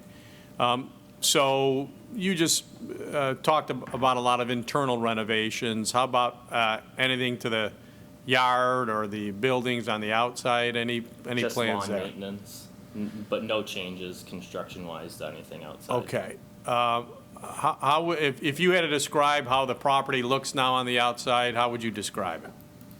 And don't, don't pull punches. I mean, because we want it to look nice. If something's going to happen, I'm sure everybody wants it to look, including both of you.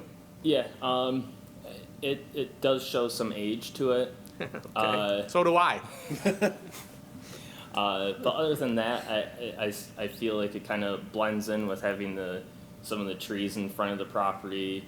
I think maybe anything could just update, like paint job on the outside and just touch it up a bit. That's about it that I can see. Okay, so what time do you anticipate your employees coming to work? By the way, is it Monday through Friday only? Is that what you're thinking? Yes, we operate Monday through Friday. What time do the folks get there? 7 a.m. and we usually end work around 3:30, but sometimes jobs take a little bit longer than expected. Yeah. And we come back around 5 is usually the latest we try to stay out. All right, so a worker comes in at 7 or thereabouts, are there any in-shop meetings or anything, or is it typically just get your assignment, if you don't already know, get in the truck and go out? We do weekly safety meetings with all the employees. We go over any updates that happen out in the field or any comments or concerns that the employees have. And then just general divvying out the work to the employees and so forth with that. So what you just described, let's say it starts at 7 or a few minutes after, how long will that take typically? Usually, since we start at 7, usually we don't leave until around 8:39 is when we start leaving the property. Oh, is that every day or just when you have those meetings? It's basically every day. Oh, okay. The guys like to talk in the morning a lot. Oh, yeah. All right. So the guys arrive around 7 and then get in the trucks, and the trucks will leave around 8:30. Yep. And then get back around 3:30, 4 o'clock, whatever the case may be, Monday through Friday. Yes. Any, other than the noise that's going to be inherent in, excuse me, trucks starting up and leaving the property and returning, during those hours, 8:30 to 3:30, what would people be seeing or hearing? Most likely nothing, since Yeah. we all work out in the field. I'm an owner-operator, Okay. so we're out in the field working the whole day. Lawnmower maybe, if so. Are you going to maintain the property yourself? Yes. Yeah, I'm Okay, gonna so be- you'll cut the grass whenever it's needed, Yep. et cetera, as would everybody. Okay, how about, so actually no actual work, well, I shouldn't say that, that's a bad, that you're not going to do any manufacturing, any fabrication? No. Any repair to the vehicles? No, I sent it to a mechanic. I'm not too mechanically inclined for that. Oh, okay. So really, in the building, it's just going to be people talking, having meetings, that such, getting their keys, getting their assignment, and leaving. Yep. And also on the outside, nothing happening there other than you anticipate 3 vehicles being parked outside. Yep.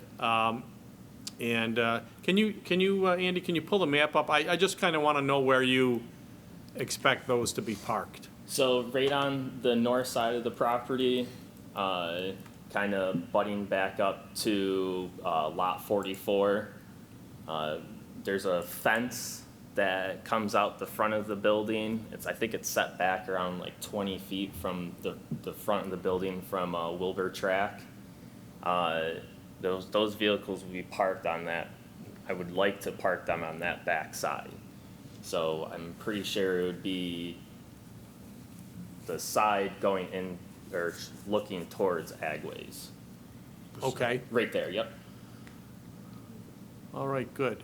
And do we have a posted speed limit on that road? Anybody know? Not sure. No, there's not. I live on that road. Yeah, okay. But whatever, I'm assuming that whatever speed limit is there, your employees will know they're gonna have to abide by that. Our It's, trucks move slow. Yeah. They're not Well, fast-moving vehicles until they get whatsoever. going, but okay. Well, but also they're gonna be using their cars. Yes. You know, and they're gonna be using their cars at 7 in the morning or thereabouts, 3:30, 4 o'clock in the afternoon. Okay. All right, before I ask my fellow board members if they have any questions or comments, let me again remind the public, you can call with a comment 340-8771, excuse me, or submit a comment electronically at penfield.org. Any other questions from board members? In terms of storage of trucks, are we talking like big trucks or pickup trucks, or what kind of equipment are we? Most of them are E350 vans that have a bucket on top of it. Our largest truck is a GMC C5500. They're all gas vehicles, and I want to park the GMC inside since it is my most valuable vehicle. Okay. In terms of building materials and things like that, are there other types of materials that you keep on site or will be storing? The only things that we'll be keeping inside are fiber optic splicing machines, hand tools, various power tools that I don't generally like to leave outside in the vehicles because they tend to disappear sometimes. And then what we call splice enclosures. It's where we actually terminate the fiber together for taps, so then we can serve customers throughout districts that we build out. And then reels of fibers that we keep inside. They're, I don't know, diameter of the reel is about this big, and we like to keep those all indoors because once the reels get deteriorated, they like to fall apart, and it creates a big mess for us when we're trying to run fiber optics. Okay, so you intend to store most of that stuff inside and not outside I the would building? like to store everything inside. Okay. And there's plenty of room on the south side of the building inside. There's a mezzanine up top, and that gives us plenty of room. The building itself, is it a type of building that could be utilized as a single-family residential structure?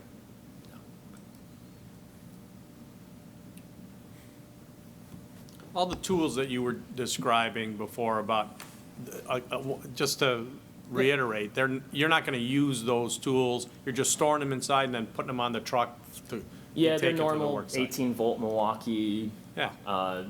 drills and stuff like that, things that we use to drill through utility poles and open up things. And like again, the reason I ask is somebody walking by is not going to be here, a power tool, okay. Are you going to have a dumpster on site? We'll just have a normal waste management, not a long container, just a normal, I think it's like has the two doors that flip up on it. I forget what size So one of the smaller size dumpsters? Yes, yeah, we have very minimal waste when it comes to it. All right, any other questions from the board? I don't see any online comments. Anybody in the audience care to speak about this?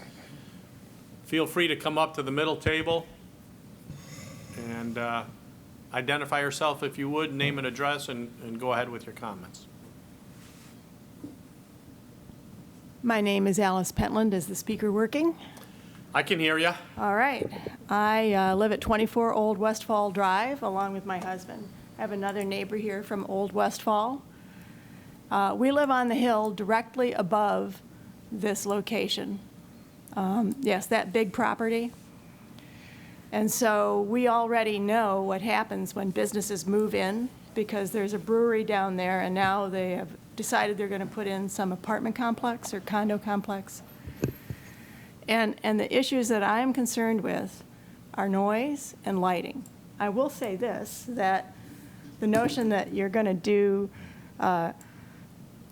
good fiber, you know, to bring out connectivity for everybody. My son was delighted when he got the opportunity to sign up for Greenlight fiber, okay? So I don't have an objection to what you're trying to accomplish. I am just trying to bring to the group the concerns that we have as residents who live within sound distance and lighting distance. And also, as an individual who lived on that site overlooking it, I was born in 1954, so I haven't been there all of that time, but we moved in 1997. So we've watched a lot of change happen down the hill. And it is an important wetland. It's an important flyway. We have an opportunity to sit with our property and the birds come by. Sometimes there are dozens and dozens of turkey vultures, for instance, and they have a need for this kind of wildland, wetland in order to survive. And the climate is warming, so we want to make sure that what you want to do is harmonious. And I think that I don't have a problem with using this building. I know what it looks like. I've been walking down there over the years and painting it, maybe leveling the road a little bit, you know. I mean, there's some things that could be done that would be advantageous. But I see no reason to have parcel 50, I think it's 56, which is actually identified as wetlands in some of the maps that you have sent, be incorporated into a commercial zone. Everything that you have said today suggests that you can do everything that you need to do with the other two parcels, 44 and 50, which have been used for commercial purposes, even though it was sort of turned residential for a long time. So I would suggest that we not bring the wetland into the parcel. I would suggest that whatever lighting is put in place is not up lighting, but down lighting. That was a concession that we got with the apartment complex that is supposedly going to be built. Nothing's happened yet. But up lighting, I mean, our bedroom looks right over that. And we already hear people coming in, beep, beep, beep, sometimes 5 in the morning, picking stuff up. I mean, the noise comes right up the hill. It's especially noisy in the wintertime when there are no leaves. So I think that your concept of a business is one that is very compatible with my sleep cycle. Just as long as you're aware that, you know, we live up there, and we sleep up there, and we like to go to bed early sometimes. And to have a lot of noise going down at the bottom of the hill is not good. A lot of light is not good. So I would just like to make the point that I think 56, the parcel 56, shouldn't be in this consideration. Yeah.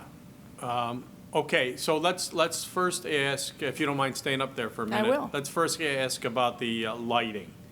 Is there any intent to put any kind of, no, all right, so that's good. The pre-existing lighting that's there is basically a light over the man door for the office, and a spotlight that's on a motion light that's on the back of the building over the two Okay. overhead doors. So no intent to add anything? is No, what I'm hearing. definitely not. All right, good.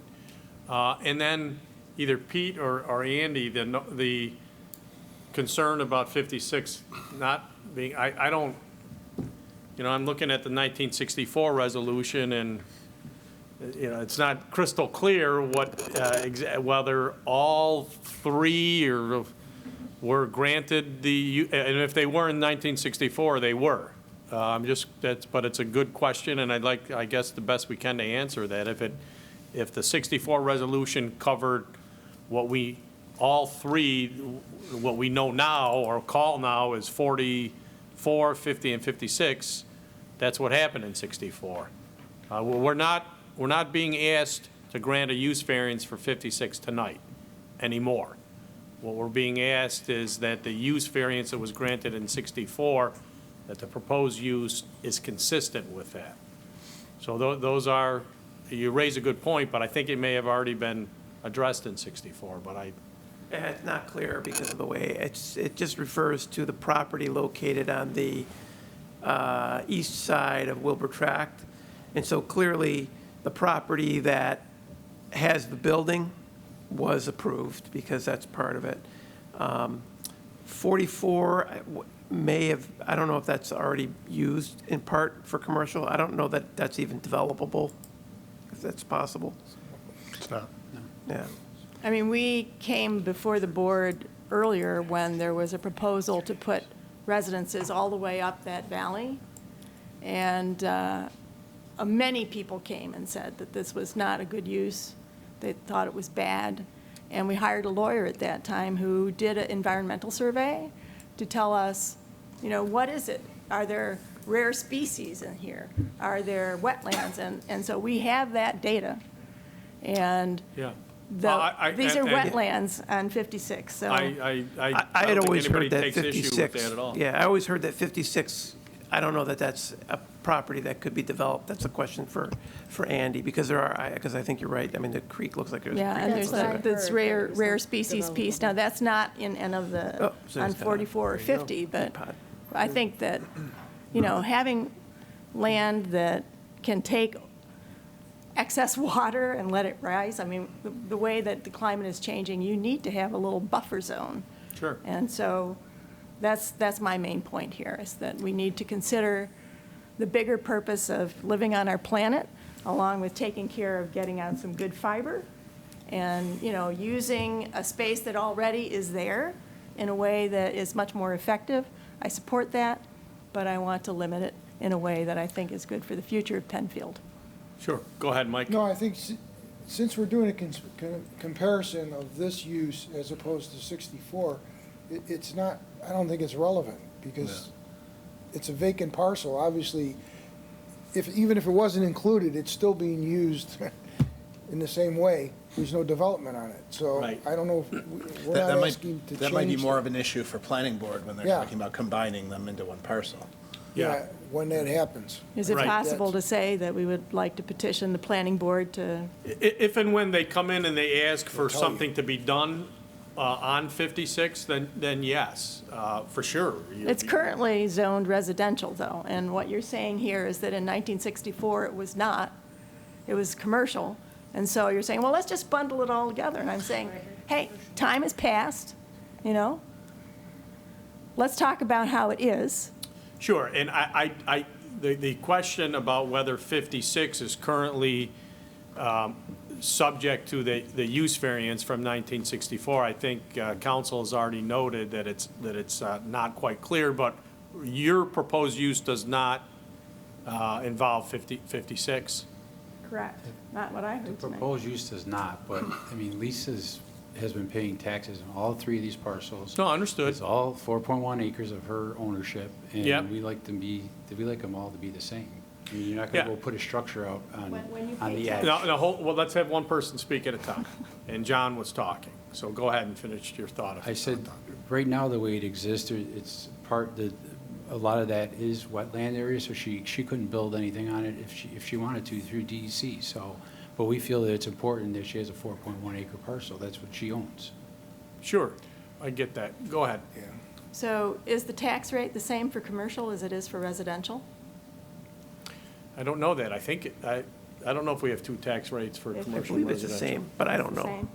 I think it is In the too. town I of don't Penfield, know. I believe it's the same. But I certainly understand it, and again, I want to make clear that the proposed use that we're being asked tonight about is not going to be on 56, and if there is, somebody comes in and says, okay, we'd like to put up an ice cream stand on 56, there's going to be another review of that. It's either administrative or this board or planning board more likely. Same thing with if all the lots are combined into one. And certainly, when there are wetlands and then are other environmental issues, they're not going to be able to just do what they want without any sort of public hearing as well. So I'm glad you're here, and hope you will be in the future if there is a further request to use the property over and above than that being made tonight. Dan? Yes. It would seem to me that so a use variance obviously runs with the land, so they got, the owner in whatever that was, 64, they got a use variance. So that runs with the land and that carries forward, so they wouldn't need, whether it was zoned residential originally, it's now a commercial property because of the use variance. And so if they wanted to develop something on 56 that had a commercial use, I think that they would, the approach I would recommend would be for them to come to this board for an interpretation or come to town staff for an interpretation initially to determine whether or not the use variance as originally granted included parcel 56.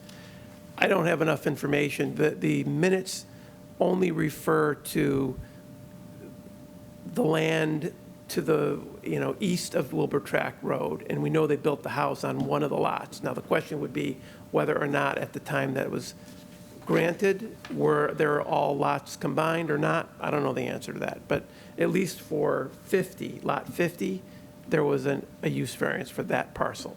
And I think I don't know the answer for 56. Yeah, there's also reference in the resolution to, that the applicant then submitted a map of the area showing the location of the proposed buildings on the property. So I think that's consistent with what you just said in terms of the number of the lot.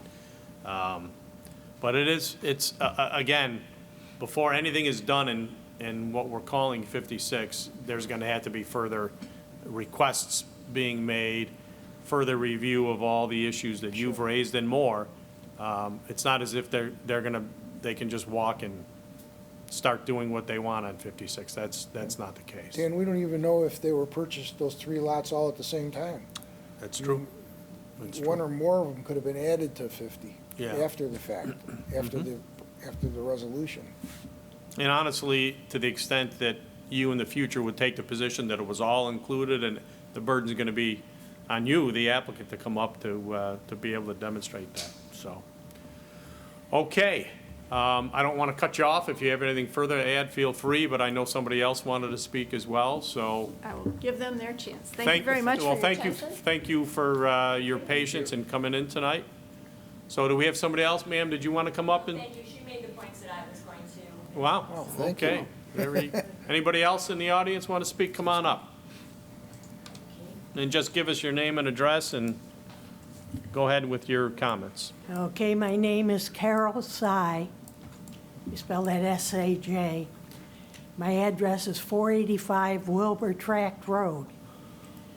And a lot of people don't realize that there is a road there. Yeah. It runs back a little more than a mile.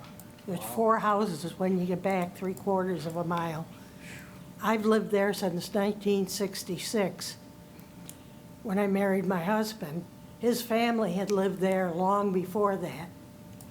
And then Mr. Schneff and Stephen Romano.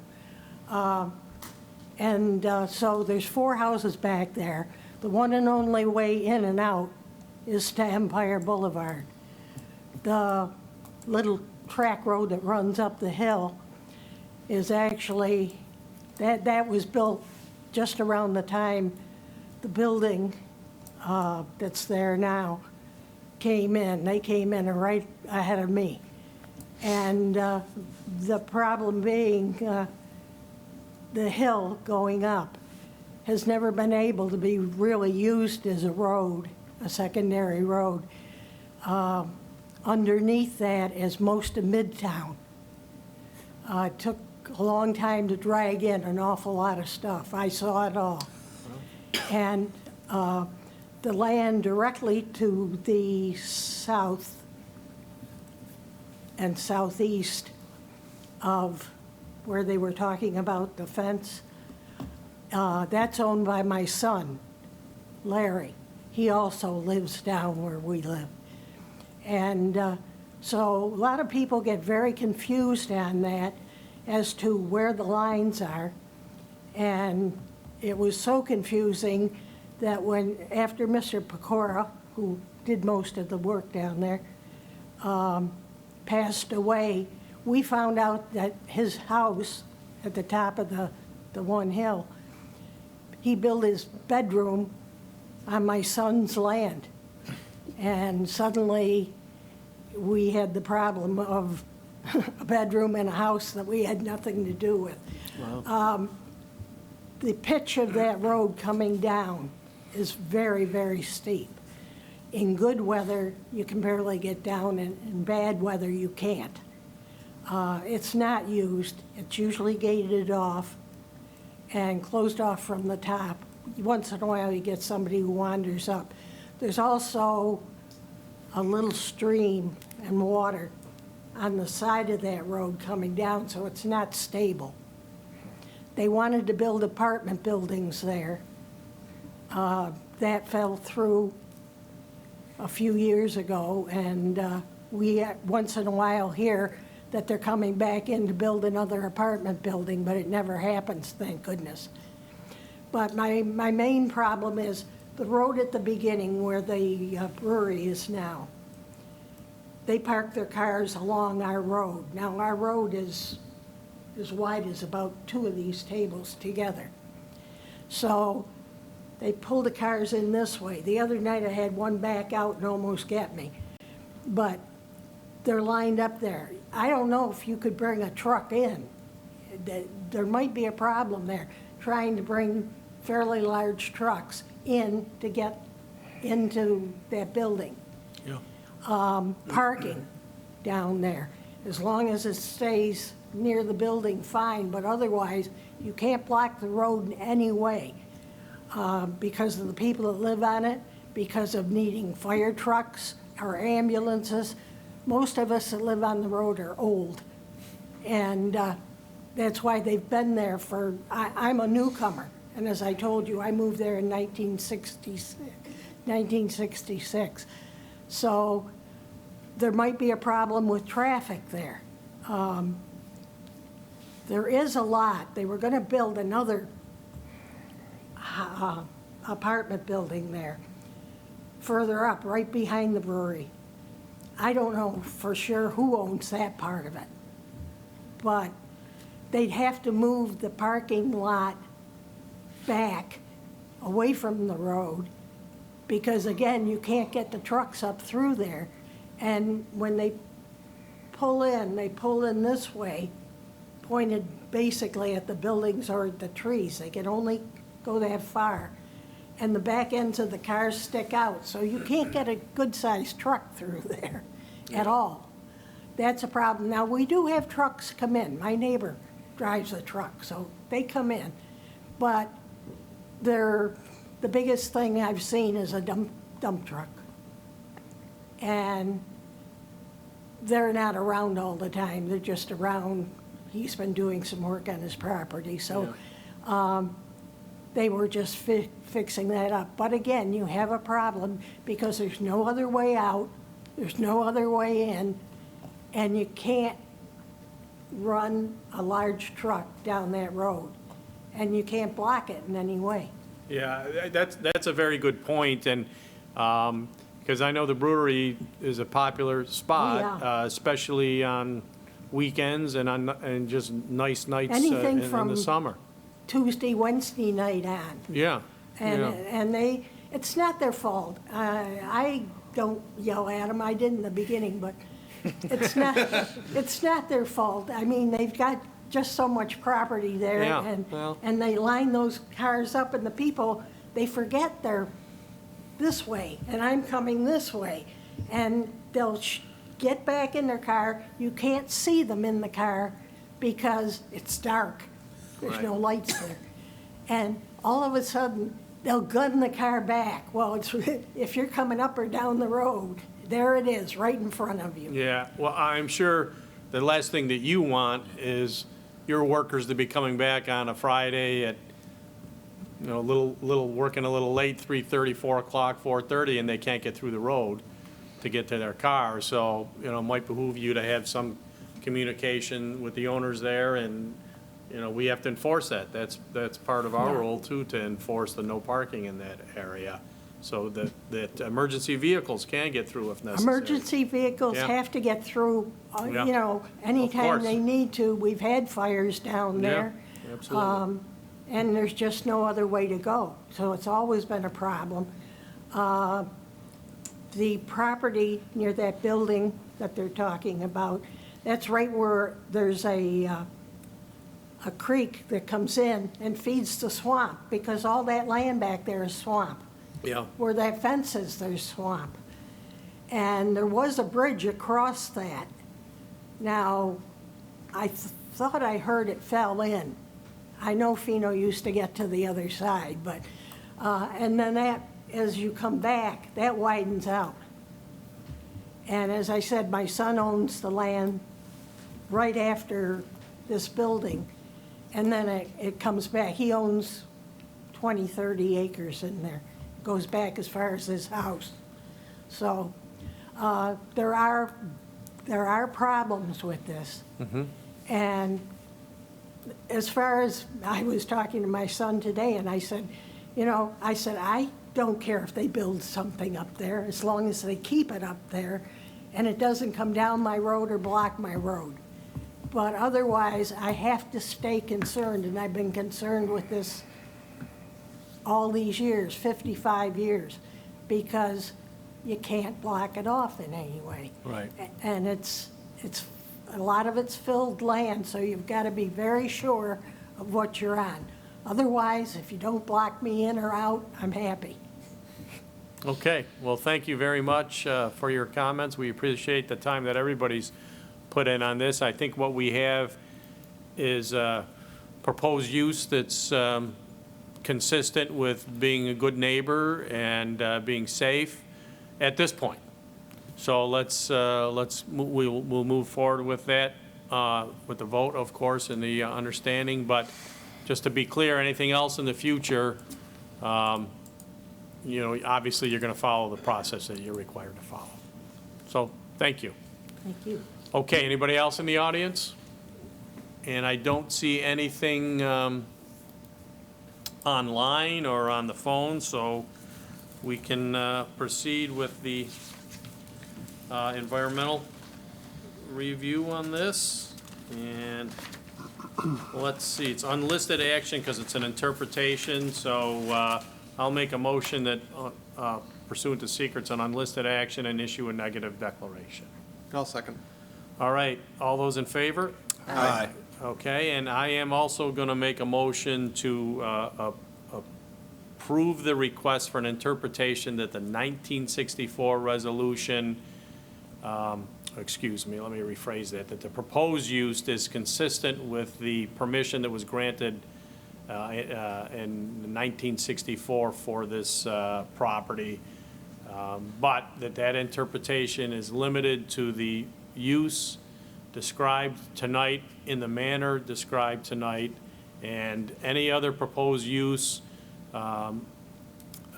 is going to have to come back for the same question, is it, would that proposed use be consistent with the 64 resolution?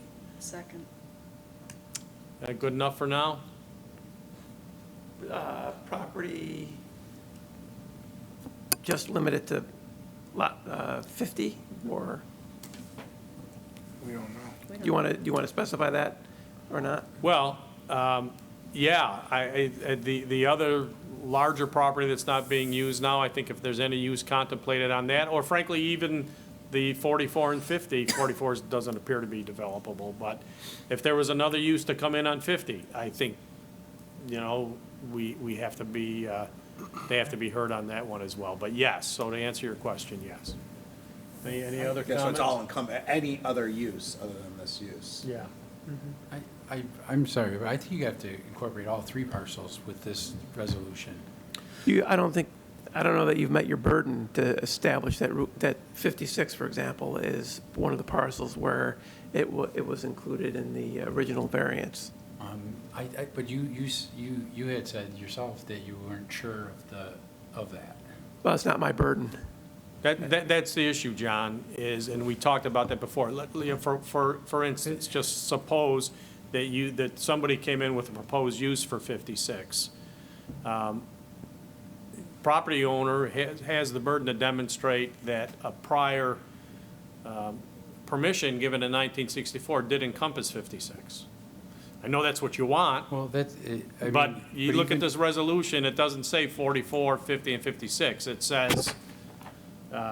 it says the owner of the property. It says the owner of the property, and it describes the property as 800 east side of Wilbur Road, approximately 800 feet south of Empire Boulevard.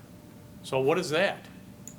You know, clearly because the building was built where it is, I think everyone here agrees that it encompasses that lot. Does it encompass 56? You think so? You want so? And I'm not saying you're wrong, but I mean, it's similar to if you had three properties and you got an approval on one versus the other two, it doesn't seem fair if you're the owner of all three contiguous. I understand, but show me where in this resolution everything you're saying was approved wasn't. Because right now, we don't even know that at the time that it was owned by the applicant. There's no evidence that he owned 50. But at the start of the meeting this evening, you're asking us if we could put all three together in one tax map. I said, if it came to that, would you be willing to do that? By the way, you didn't say yes. I You didn't say yes no. because I don't know the Right. details. We're So, trying to get well, the details. And John, nor do we. You're the applicant. You're representing the applicant. Yeah. As Pete has pointed out, it's your burden. You need, if you're gonna do something like that, or more uses than what we've talked about tonight, you're gonna have to come in and show, as Mike just pointed out, what was owned in 64. If it wasn't owned in 64, then obviously it wasn't the subject of the request in 64. So is it tough to go back and find the records to demonstrate what was the subject of 64? Absolutely. But not your burden, not their burden, not Andy's burden. The people at the town were the ones that found this, which is good. Is this laying somewhere in somebody's possessions? Probably. And I'm not blaming anybody, but we also can't just say, yes, it's okay. Yes, it's consistent with what happened in 64, just because we think so. we need to have more on that. When you grant a variance, especially a use variance, this board is charged with granting kind of the most limited variance that's necessary to grant the relief. So, that's another constraint that they would have. So, if that was a separate parcel at the time, then it's unlikely that it would have been included, I think. But, if you got an abstract that, did a title search and you could find out, what was the state of the property at the time the variance application was made, that probably is something that could be done. It may well have happened. Your desire may have been what actually happened in 64, but as of right now, we don't have anything to go on with that. The building's there, it was built, and this describes a building to be built. So it makes sense that the property on which the building sits was the subject of this. But that's not necessarily true with 56. Maybe, but we don't know. I'm not trying to give you trouble or be. I understand, but this property has Agway Gardens to the north, K2 Brewery to the north, Melly Enterprises abuts the piece you're talking about, Melly Enterprises, which is a commercial storage business, topsoil, outdoor storage, long-term parking, vehicles, RVs, campers, motorhomes, but this property. Okay, Midland Management to the west of the subject property is building a 60-unit apartment complex. Midland Management's pond, which is a commercial pond, is going to the south of this property, right adjacent to it. She has somehow got spot zoned, a residential zone with commercial all around her. And it's not fair to her to do that. I mean, the property you talk about is budding Melly's property right here. And When you say the can show property I there. talk about, John, I don't know what I'm talking about Lisa's property. Andy could show it right there where Melly's property line is. Melly's property line abuts Lisa's property. It abuts the 4.1 acres. So I have to ask you, what's your point about that? My point is the three should be, they're all together for her. I understand the logic, and I'm sympathetic. It makes sense what you're saying, but show me that was the subject of 1964 resolution. Other than your thought that it should have been or probably was. I know, but we've been trying, she's been trying for years to find, luckily, thank God that we pushed, and Andy and Jim worked to get where we had to get. That's So- true, because we would have if been we here have with to the do use variance tonight if we didn't have that. Which Right. one's starting over from scratch? Yeah, so I get you. I understand the frustration and the Well, years and years, but there's work to be done, and it's your work to do. Okay. But Hire an expert, hire more experts, go to the county, dig up those old dusty books of the we may have records. to. Yeah, we may have to. Yeah, you will have to. Yeah, I understand it, but I'm worried about what you give tonight is not on all three. So how does that impact Lisa going forward? Do the work. And come back and then show us that, hey, 1964 encompassed all of those properties. We see that written proof, that documentation, then you won't have to come here. You'll already have, any more than what we have. You will already have proof that in 1964, the board granted the use variance for all three of them. The only thing that gives me a level of confidence that what we're doing tonight is totally consistent with 64 is the fact that there's a building there. And this talks about a building being built. The majority of it spoke about a building being built and the use for construction, and, that was, Right. that was the purpose of it, not the rest of the parcels, surrounding it. You just can't make an assumption. Right. Right. So we know for a fact it had to do with that specific parcel where the building sits that you want to use for that use. And it looks like we're trying to go forward with that right now, but Yeah. I guess. I think that's good that the proposed use, I really didn't hear any objection to that proposed use. Keep the lighting, where it's not gonna be, interfering with anybody's enjoyment of their property. Let's make sure the road is accessible. So that's not an issue there. But she has other issues in that she's got other land that she wants to be able to use. None of us will stand in her way as long as we have the appropriate documentation to show that in 64, it was the intent to include that land.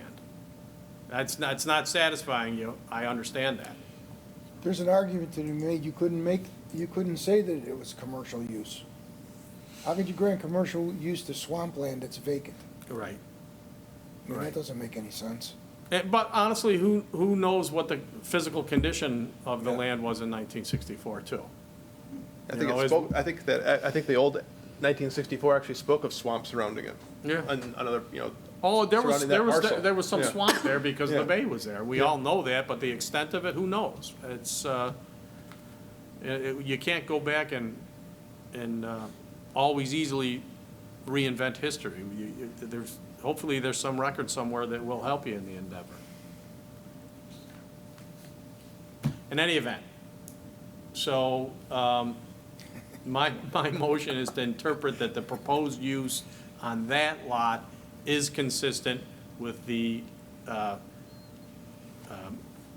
granting of the variance in 1964. And I think we have a second on that. I'll second it if no one else This does. might be the Marie did longest already. time for a motion. The motion itself, Yeah. since I've been on the board. Well, okay, so that's the motion, and we have a second. Call the question. All those in favor? Aye. Any opposed? No. So we'll likely see this again in the future, and, you know, we're here to do our best to help everybody. Thank you very much. You're welcome. Thank you. All right, I think that was the last application, so we will stand adjourned until the August meeting. Thank you all very much for your patience and your hard work.